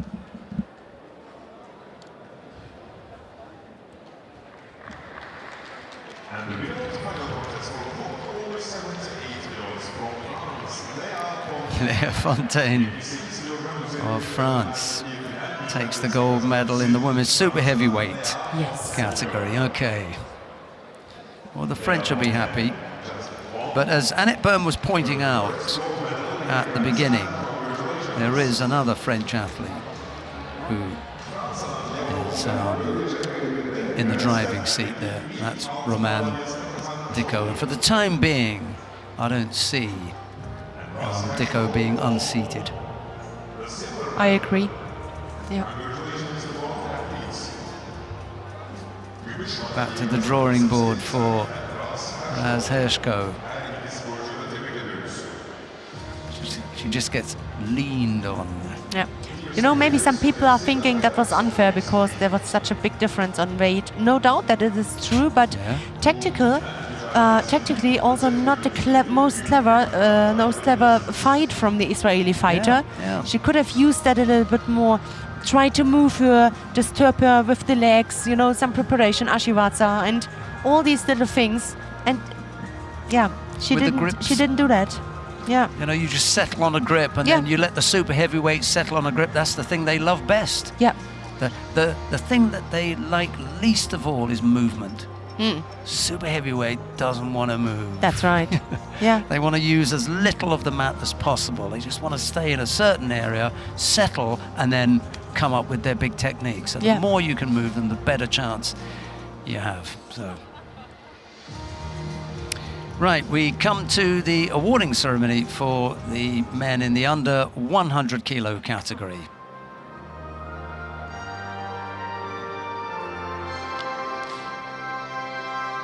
The medals are being presented by the events director of the International Judo Federation, Dr.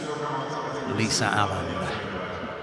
The medals will be presented by the events director of the International Judo Federation, Dr. Lisa Allen. Bronze medalists are The first of the bronze medals goes to Elmar Gazimov of Azerbaijan. There's a bronze medal also for Alexander Kukolya of Serbia. Silver medal goes to Nicolas Sherazadishvili of Spain. The gold medal goes to Jorge Fonseca of Portugal. Yes. I love it.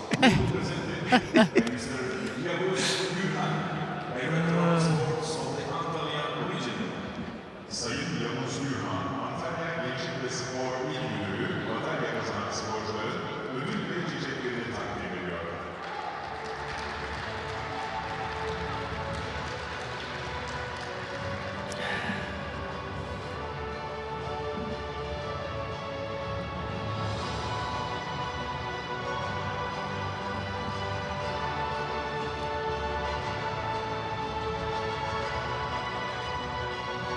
That was a great final. Two big champions. Yes, He's both with great throwing skills. enjoyed watching that. Yeah. And now the national anthem of Portugal.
Well, we enjoyed watching Jorge Fonseca belting that out.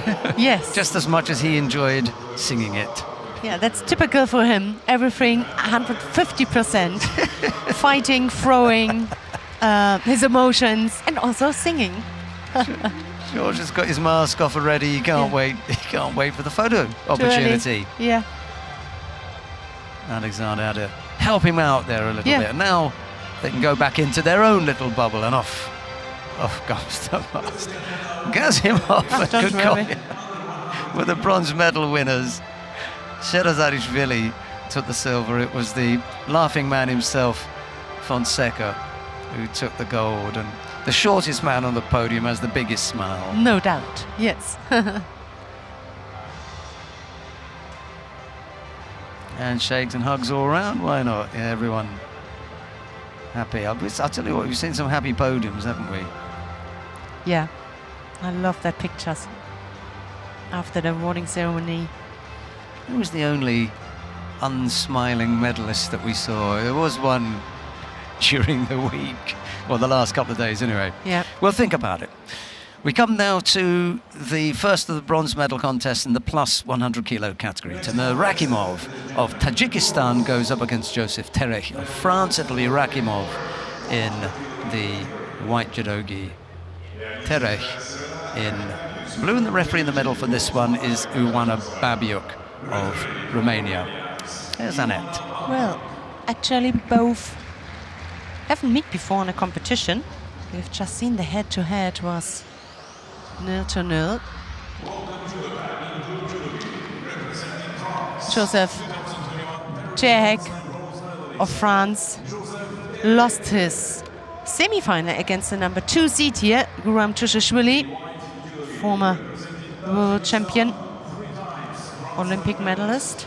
We're gonna see in the final, and here we're gonna have the number 3 in the world and seated as number 1 today.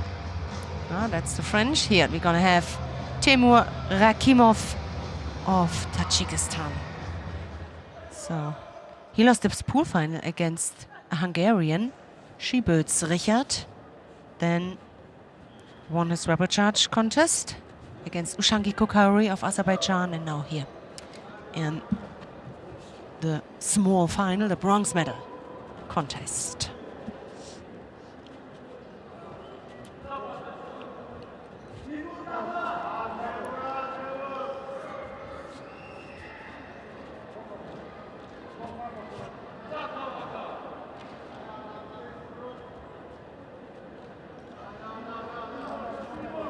Every judo fan knows it, that this category, wow, that was a great move here, normally belongs to at least in French hands, and the number 1 is Teddy Riner.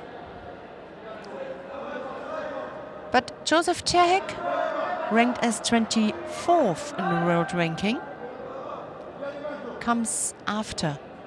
Right after Teddy Riner, 8 times world champion, 2 times Olympic champion. Only to mention the gold medals, 4 times Masters winner, Grand Slam medals. He collected 6, and so on. So this is really an absolutely exception. But here's also a great battle here. Rakimov or Terhek.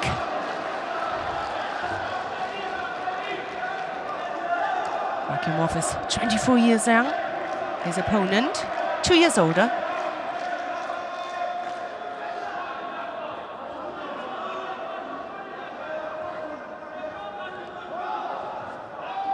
Uchimata, brilliant. He must have brought his fan club with him. Yes. the bigger chairs for Rakimov than anyone else. What a way to finish as well. Yeah. Was he not the number 1 seed this morning? Yes, he was. Yeah.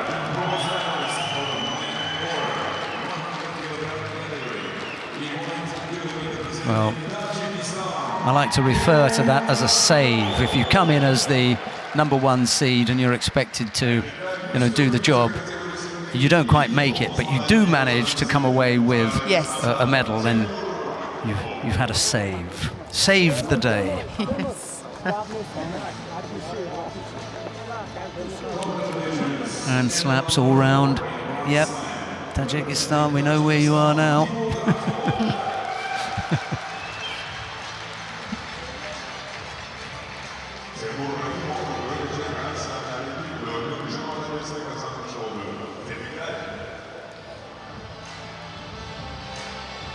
There again, left-sided, brilliant. Didn't really needed to lift him up. He just really turned him, and look at his. He really got long legs. Turned him, rolled directly onto his back. Nice, it was nice. not a hopping or. It was quite enough, and still a clear ippon. And a nice technique from a big fella, yeah? Yep. Well executed. Right leg was in a good position. A standing leg.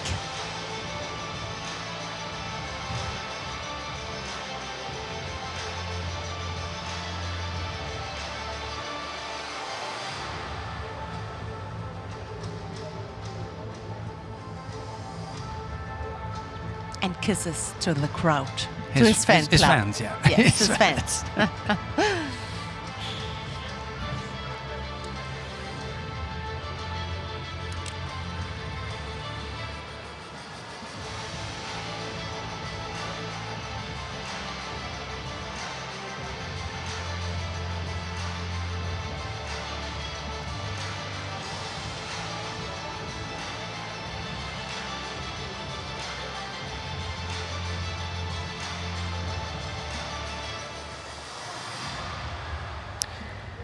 Coming up next, the second of the bronze medal contests in the plus 100 kilo category.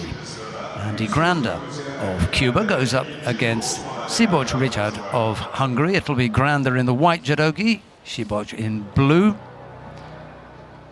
Let's look at their world rankings. They have not yet met, and the referee in the middle for this one is John Ramekers of the Netherlands. Maybe Annette has got a bit more information about how they got here. So let's have a look to Siboj, who's coming into the venue first. There he is. The Hungarian won his pool final, won against the number 1 seed here, Rakimov, then lost his semi-final against Alisher Yusupov of Uzbekistan, and now is here in the bronze medal contest against Andy Granda.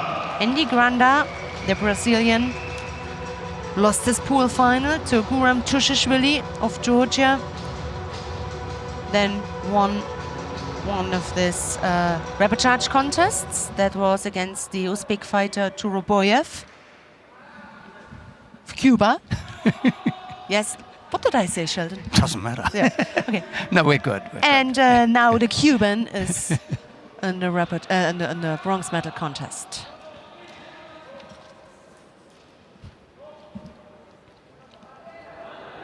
A number of times I've said the same thing.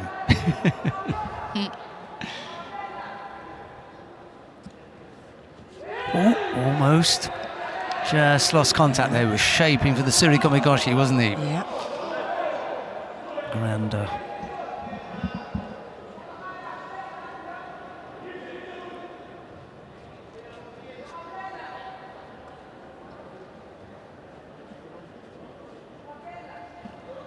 And not to forget the number of athletes in the heavyweight, 37. So to get until now, it's also the sixth fight for them, and this is really quite high. Normally you have a little bit less than the others, but with quite right. They have 37 competitors. It's really a tough draw for everybody who's now made it until a fight for a medal. Yeah, for me this was definitely Grand Slam quality, Grand Slam numbers. And those are the things that you want. You go to a big event, you want to make sure that you've got enough numbers and that you have the right quality. And some of these were World Championship quality. Yeah, yeah.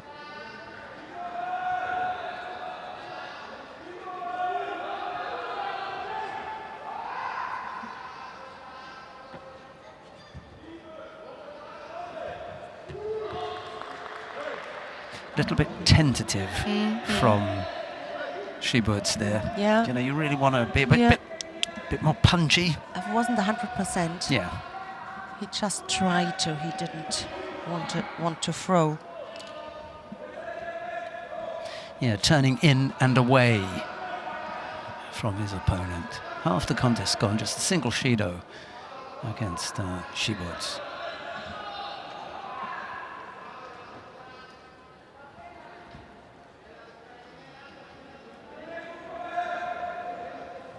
And they're just wandering around aimlessly at the moment, to be honest. Neither of them have got any kind of direction, not knowing what to do.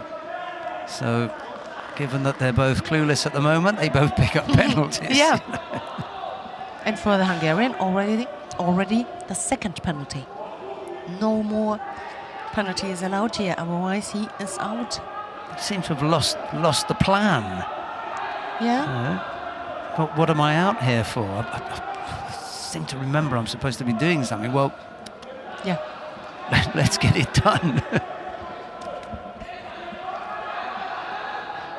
They've gone back to wandering. I can't believe this. Too slow.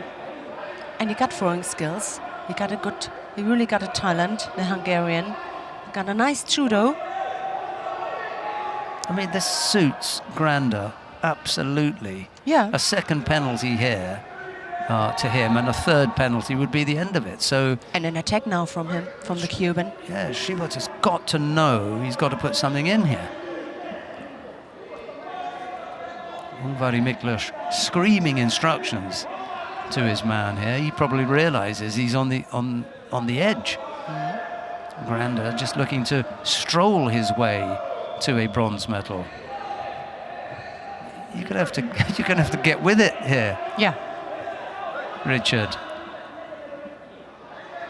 I might be standing up and shouting to him in a minute. And, you know, Granda has sensed that. Just stepping up the tempo a bit now.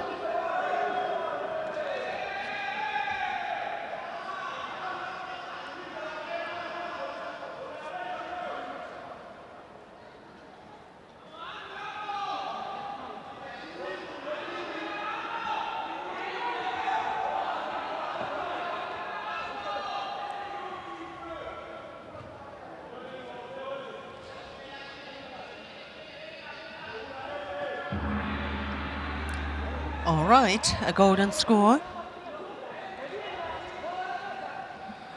Well, they've just wandered into the golden score period, haven't they? Somehow. 2 penalties against Shibots. Just the one against Granda. As I say, you know, Granda's not against the idea of just calming things down and coasting, because even if they did both get penalties, he'd win. Strong left arm here now from the Hungarian. Yeah, he's made a mistake here, Granda, allowing the arm to go up there, because he gets dominated. Yes. Got to find a way of making that difficult, you know, and working your way out of it. Can't just allow Shibots to control your body with that strong grip. Okay. Now he picks up a penalty. Yes, for false attack.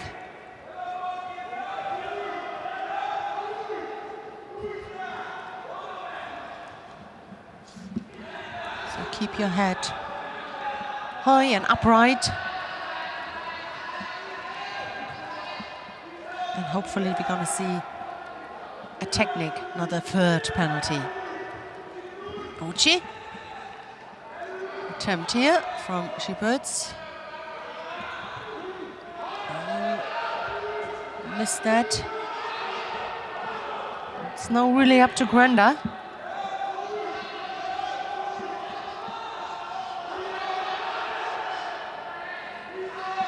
Both are waiting too long, just too long. Of course, they don't want to take one risk, but this can't also be the plan.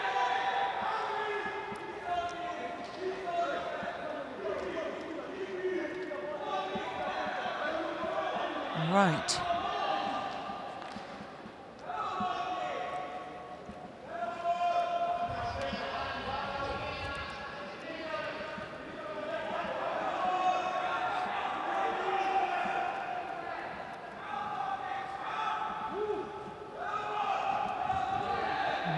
A big attack, at least, brought his opponent onto the ground.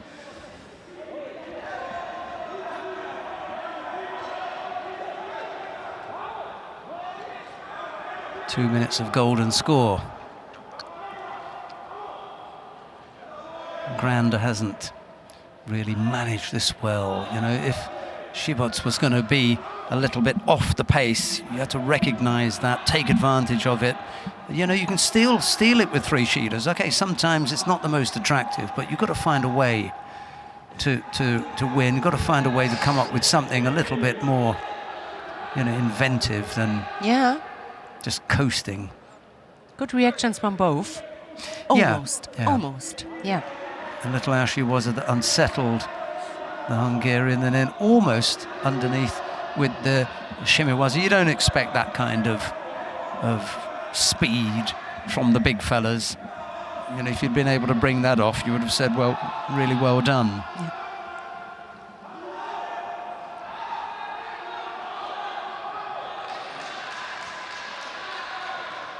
Yeah, they've made really hard work of this. And Granda just looking to finish it off now. Yes. One big attack here. Yes, that is tactic. You know, you just got to be clever now. Right, here's your warning One more time. to Shibots. Ooh!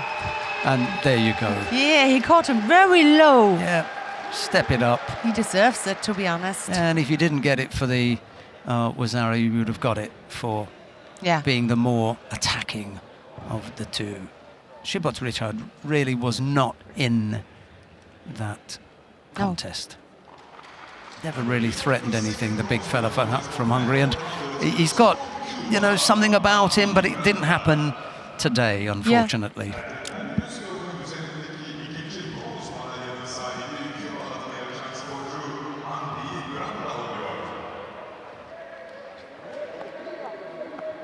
Well, after the fireworks of Timur Rakimov in the previous contest, we had a little bit of calming down Yes. with Granda and Shipods. However, what we may do is to go back up Yes. when we have the final. Let's see if they can unearth anything from here. Probably that last action that came up with the score, and then we'll come to the final. Yeah.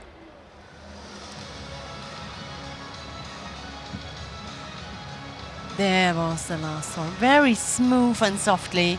Good feeling there for the situation. Good reaction. Oh, Uchi, very low on the ankle. The contact was. Yeah, well done.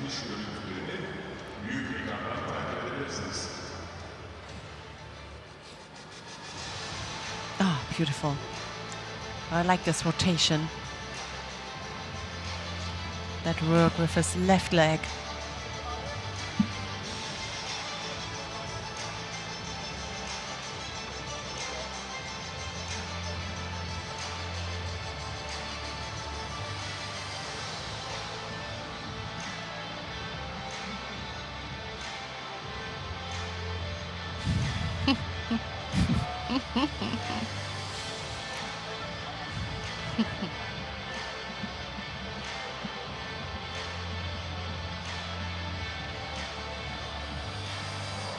We come now to the final of the plus 100 kilo category. Alisher Yusupov of Uzbekistan goes up against Gurem Tusishvili of Georgia. It'll be Yusupov in the white judogi, Tusishvili in blue. They've gone head-to-head on 2 occasions. Both of them have been won by Tusishvili. I'll let Annette tell you about the world ranking numbers just after I let you know that it is Raul Camacho of Spain who's in the middle for this one. Annette. Well, there is a little gap, let's say that. Yusupov ranked as 26 in the world. Tushishvili, he is the number 4 in the world in his category. And I just had a look to the head-to-head. But before, let's have a quick look where they came from today. So, Tushishvili, Guram Tushishvili, the Georgian, was number 2 seed here today. And Yusupov, his opponent, had an unseeded place, but won against the number 10 in the world, won against Shibus Richard in the semi-final. The Hungarian we have just seen, and now is in the final. Unseeded. Unseeded, And in the final, Yusupov. Yes. Well, having to go up against the former world champion. yes, and Olympic medalists. And let's have a look where they met. So it was 2020 at the Düsseldorf Grand Slam, where the Uzbek fighter lost, and he also lost a year before at the Tashkent Grand Prix.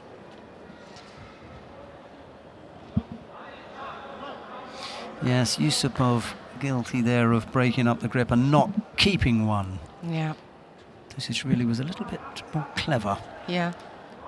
in changing grips there and always managing to keep one.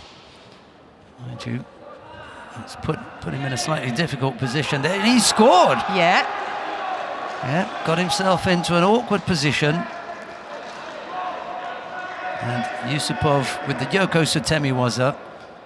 A little maybe Sumikaishi, yes. Over into the corner. yeah. Tusishvili not sensing the danger there when, or maybe he did, he just couldn't get off it. I thought it looked dangerous. And then Yusupov came up with the score inside the first minute. Wow. Tusishvili trails.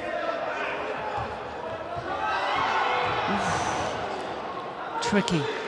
But one thing is sure, Tusishvili definitely does not accept that. He's a fighter. But the question is, Yusupov is in such a great shape and really dangerous, a dangerous fighter.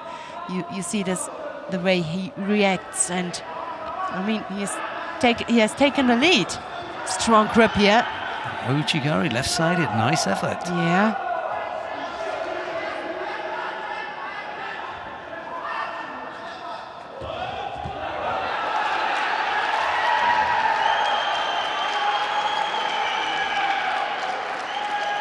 Well, they've given a second score for Yusupov. Tusishvili doesn't like it. We shall see. Yes. They will check it. We'll see what it is. As long as Tusishvili doesn't attack first. So now they check it carefully. With the video referee commissioned. From this side, impossible to see. Question is from the other side. Oh, yeah. Maybe we got a chance later on to have a replay We will. from I'm that sure side. that'll come back up. Because I think it was so close, but he didn't touch the mat, maybe only with his button. Anyway. Yusupov wants to finish it anyway, but it's Tusishvili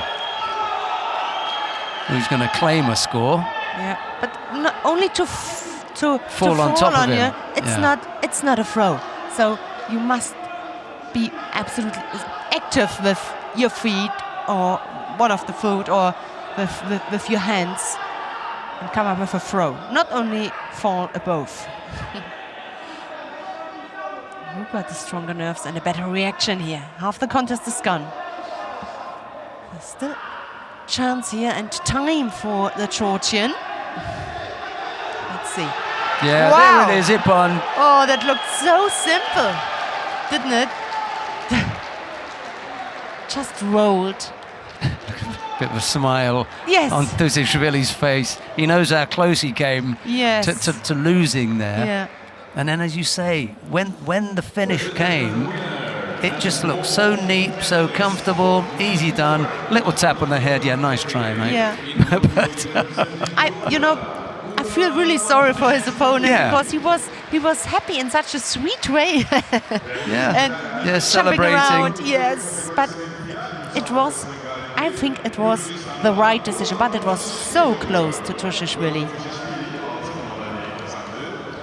Or for Tusishvili. Not with the Ippon, maybe then with for Vasari. The Vasari was very close, but close is not enough. Aye.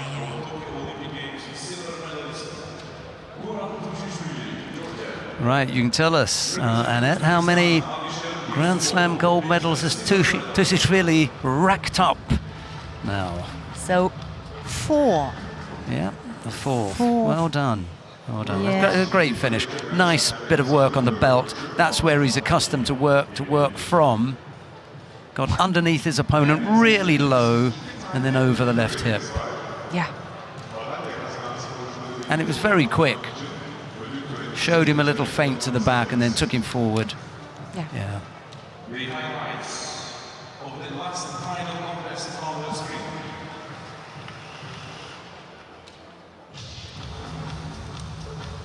Yeah, nice finish.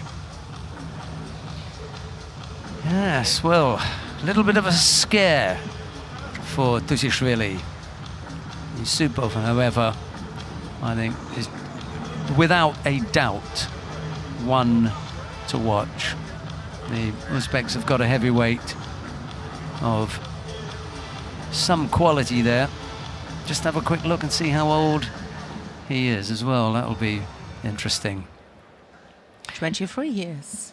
We come to the awarding ceremony for the women in the plus 78 kilo category. Ladies and gentlemen, welcome to the medal ceremony for the women's sport, 78 kilogram. The medals are being presented by the head refereeing director of the International Judo Federation, Mr. Florin Daniel Lascal. Referee director of the International Judo Federation, Mr. Florin Daniel Lascal. Bronze medalist from Netherlands. The first of the bronze medals goes to Maudit Kamps of the Netherlands.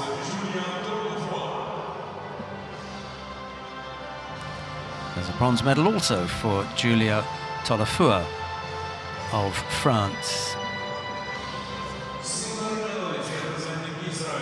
Silver medal goes to Raz Hershko of Israel.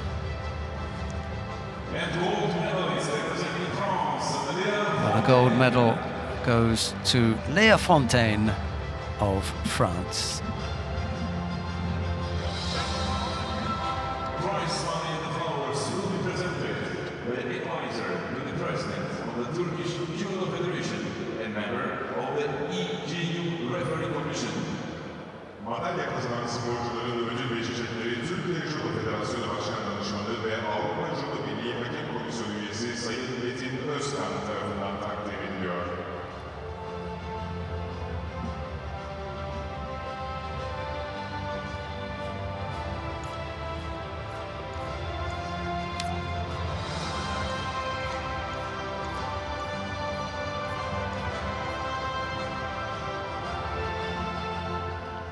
Ladies and gentlemen, please rise for the national anthem of France. And now the national anthem of France.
Thank you very much.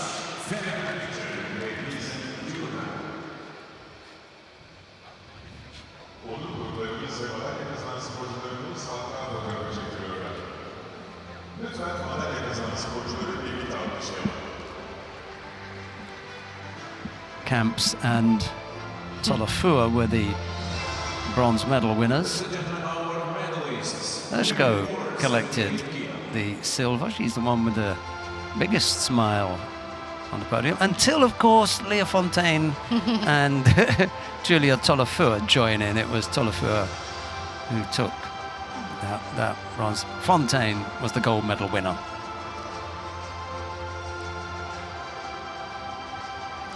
We've got one more medal ceremony to come, but before that, we may have put together a little highlights package. Let's see if we can take a look at that.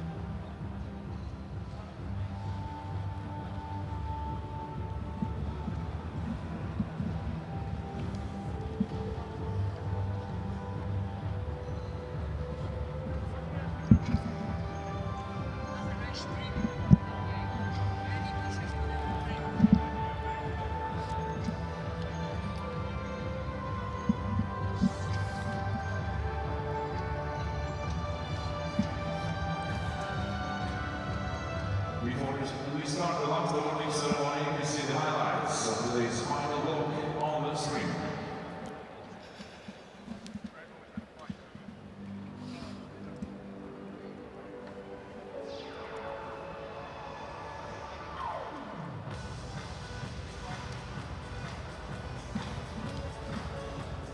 Antalya Grand Slam 2022'nin 3. gününün final karşılaşmalarından seçilen ekrandan yansıtılıyor.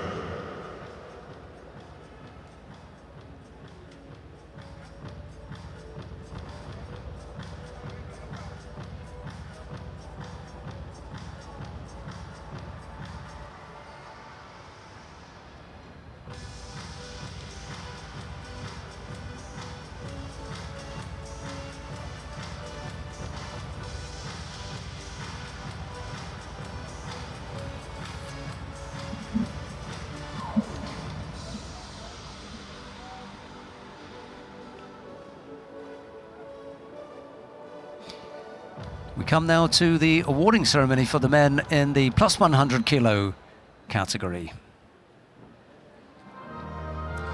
The athletes are just making their way to the podium now, where the medals are going to be presented by the head refereeing director of the International Judo Federation, Mr. Armen Bagdasarov. The medals will be presented by the head referee director of the International Judo Federation, Mr. Armen Bagdasarov. Bronze medalists are The first of the bronze medals goes to Andy Granda of Cuba. There's a bronze medal also for Timur Rakimov of Tajikistan. Silver medal goes to Alisha Yusupov of Uzbekistan, appropriately. Yes. And the gold medal goes to Guram Tusishvili of Georgia. Well, after the bronze medal contest, we hope for more action, and we promised you more excitement, and you at home got more excitement with that we got final it. fight. Yeah. Tusishvili falling behind early on and then almost going out with the second technique, then pulling things back beautifully and finishing off with a nippon. We always like to finish with a nippon. So it couldn't have been a better ending with an excitement last final. I think Tusishvili agrees. Couldn't have been better. Yes. Just what he wanted, just what the coach ordered, just what the Georgians wanted. Yeah. And now the national anthem of Georgia.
Çok teşekkürler. Böylece onur konuklarımız ve madalya kazanan sporcularımız hatıra fotoğrafı çektiriyorlar. Lütfen madalya kazanan The winning quartet in the last of the weight categories that we got to bring to you today. That was the plus 100 kilo category. Rakimov and Granda were the bronze medal winners. Yusupov was impressive in taking the silver, but it was Tusishvili who ended up on the top spot and with the gold medal.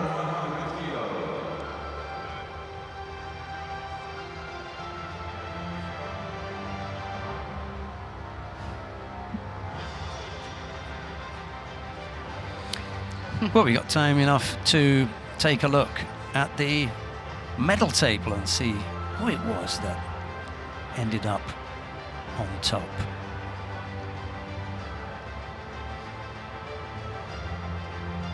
ago. It was Georgia with 2 gold medals and 2 silvers. France, 2 gold medals, a silver, 4 bronze medals.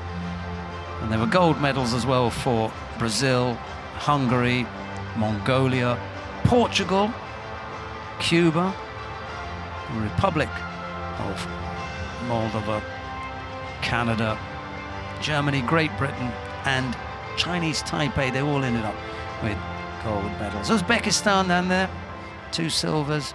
Spain, Israel, Netherlands, Italy, Austria, Turkey ended up with silver medals. And then you have to go a little bit further down and chase it all the way down for your bronze medal winners. That brings our broadcast to an end. We look forward to your company again next time on the International Judo Federation World Tour. But from all the broadcast team, Annette Berman, myself, it's bye-bye for now. Bye-bye.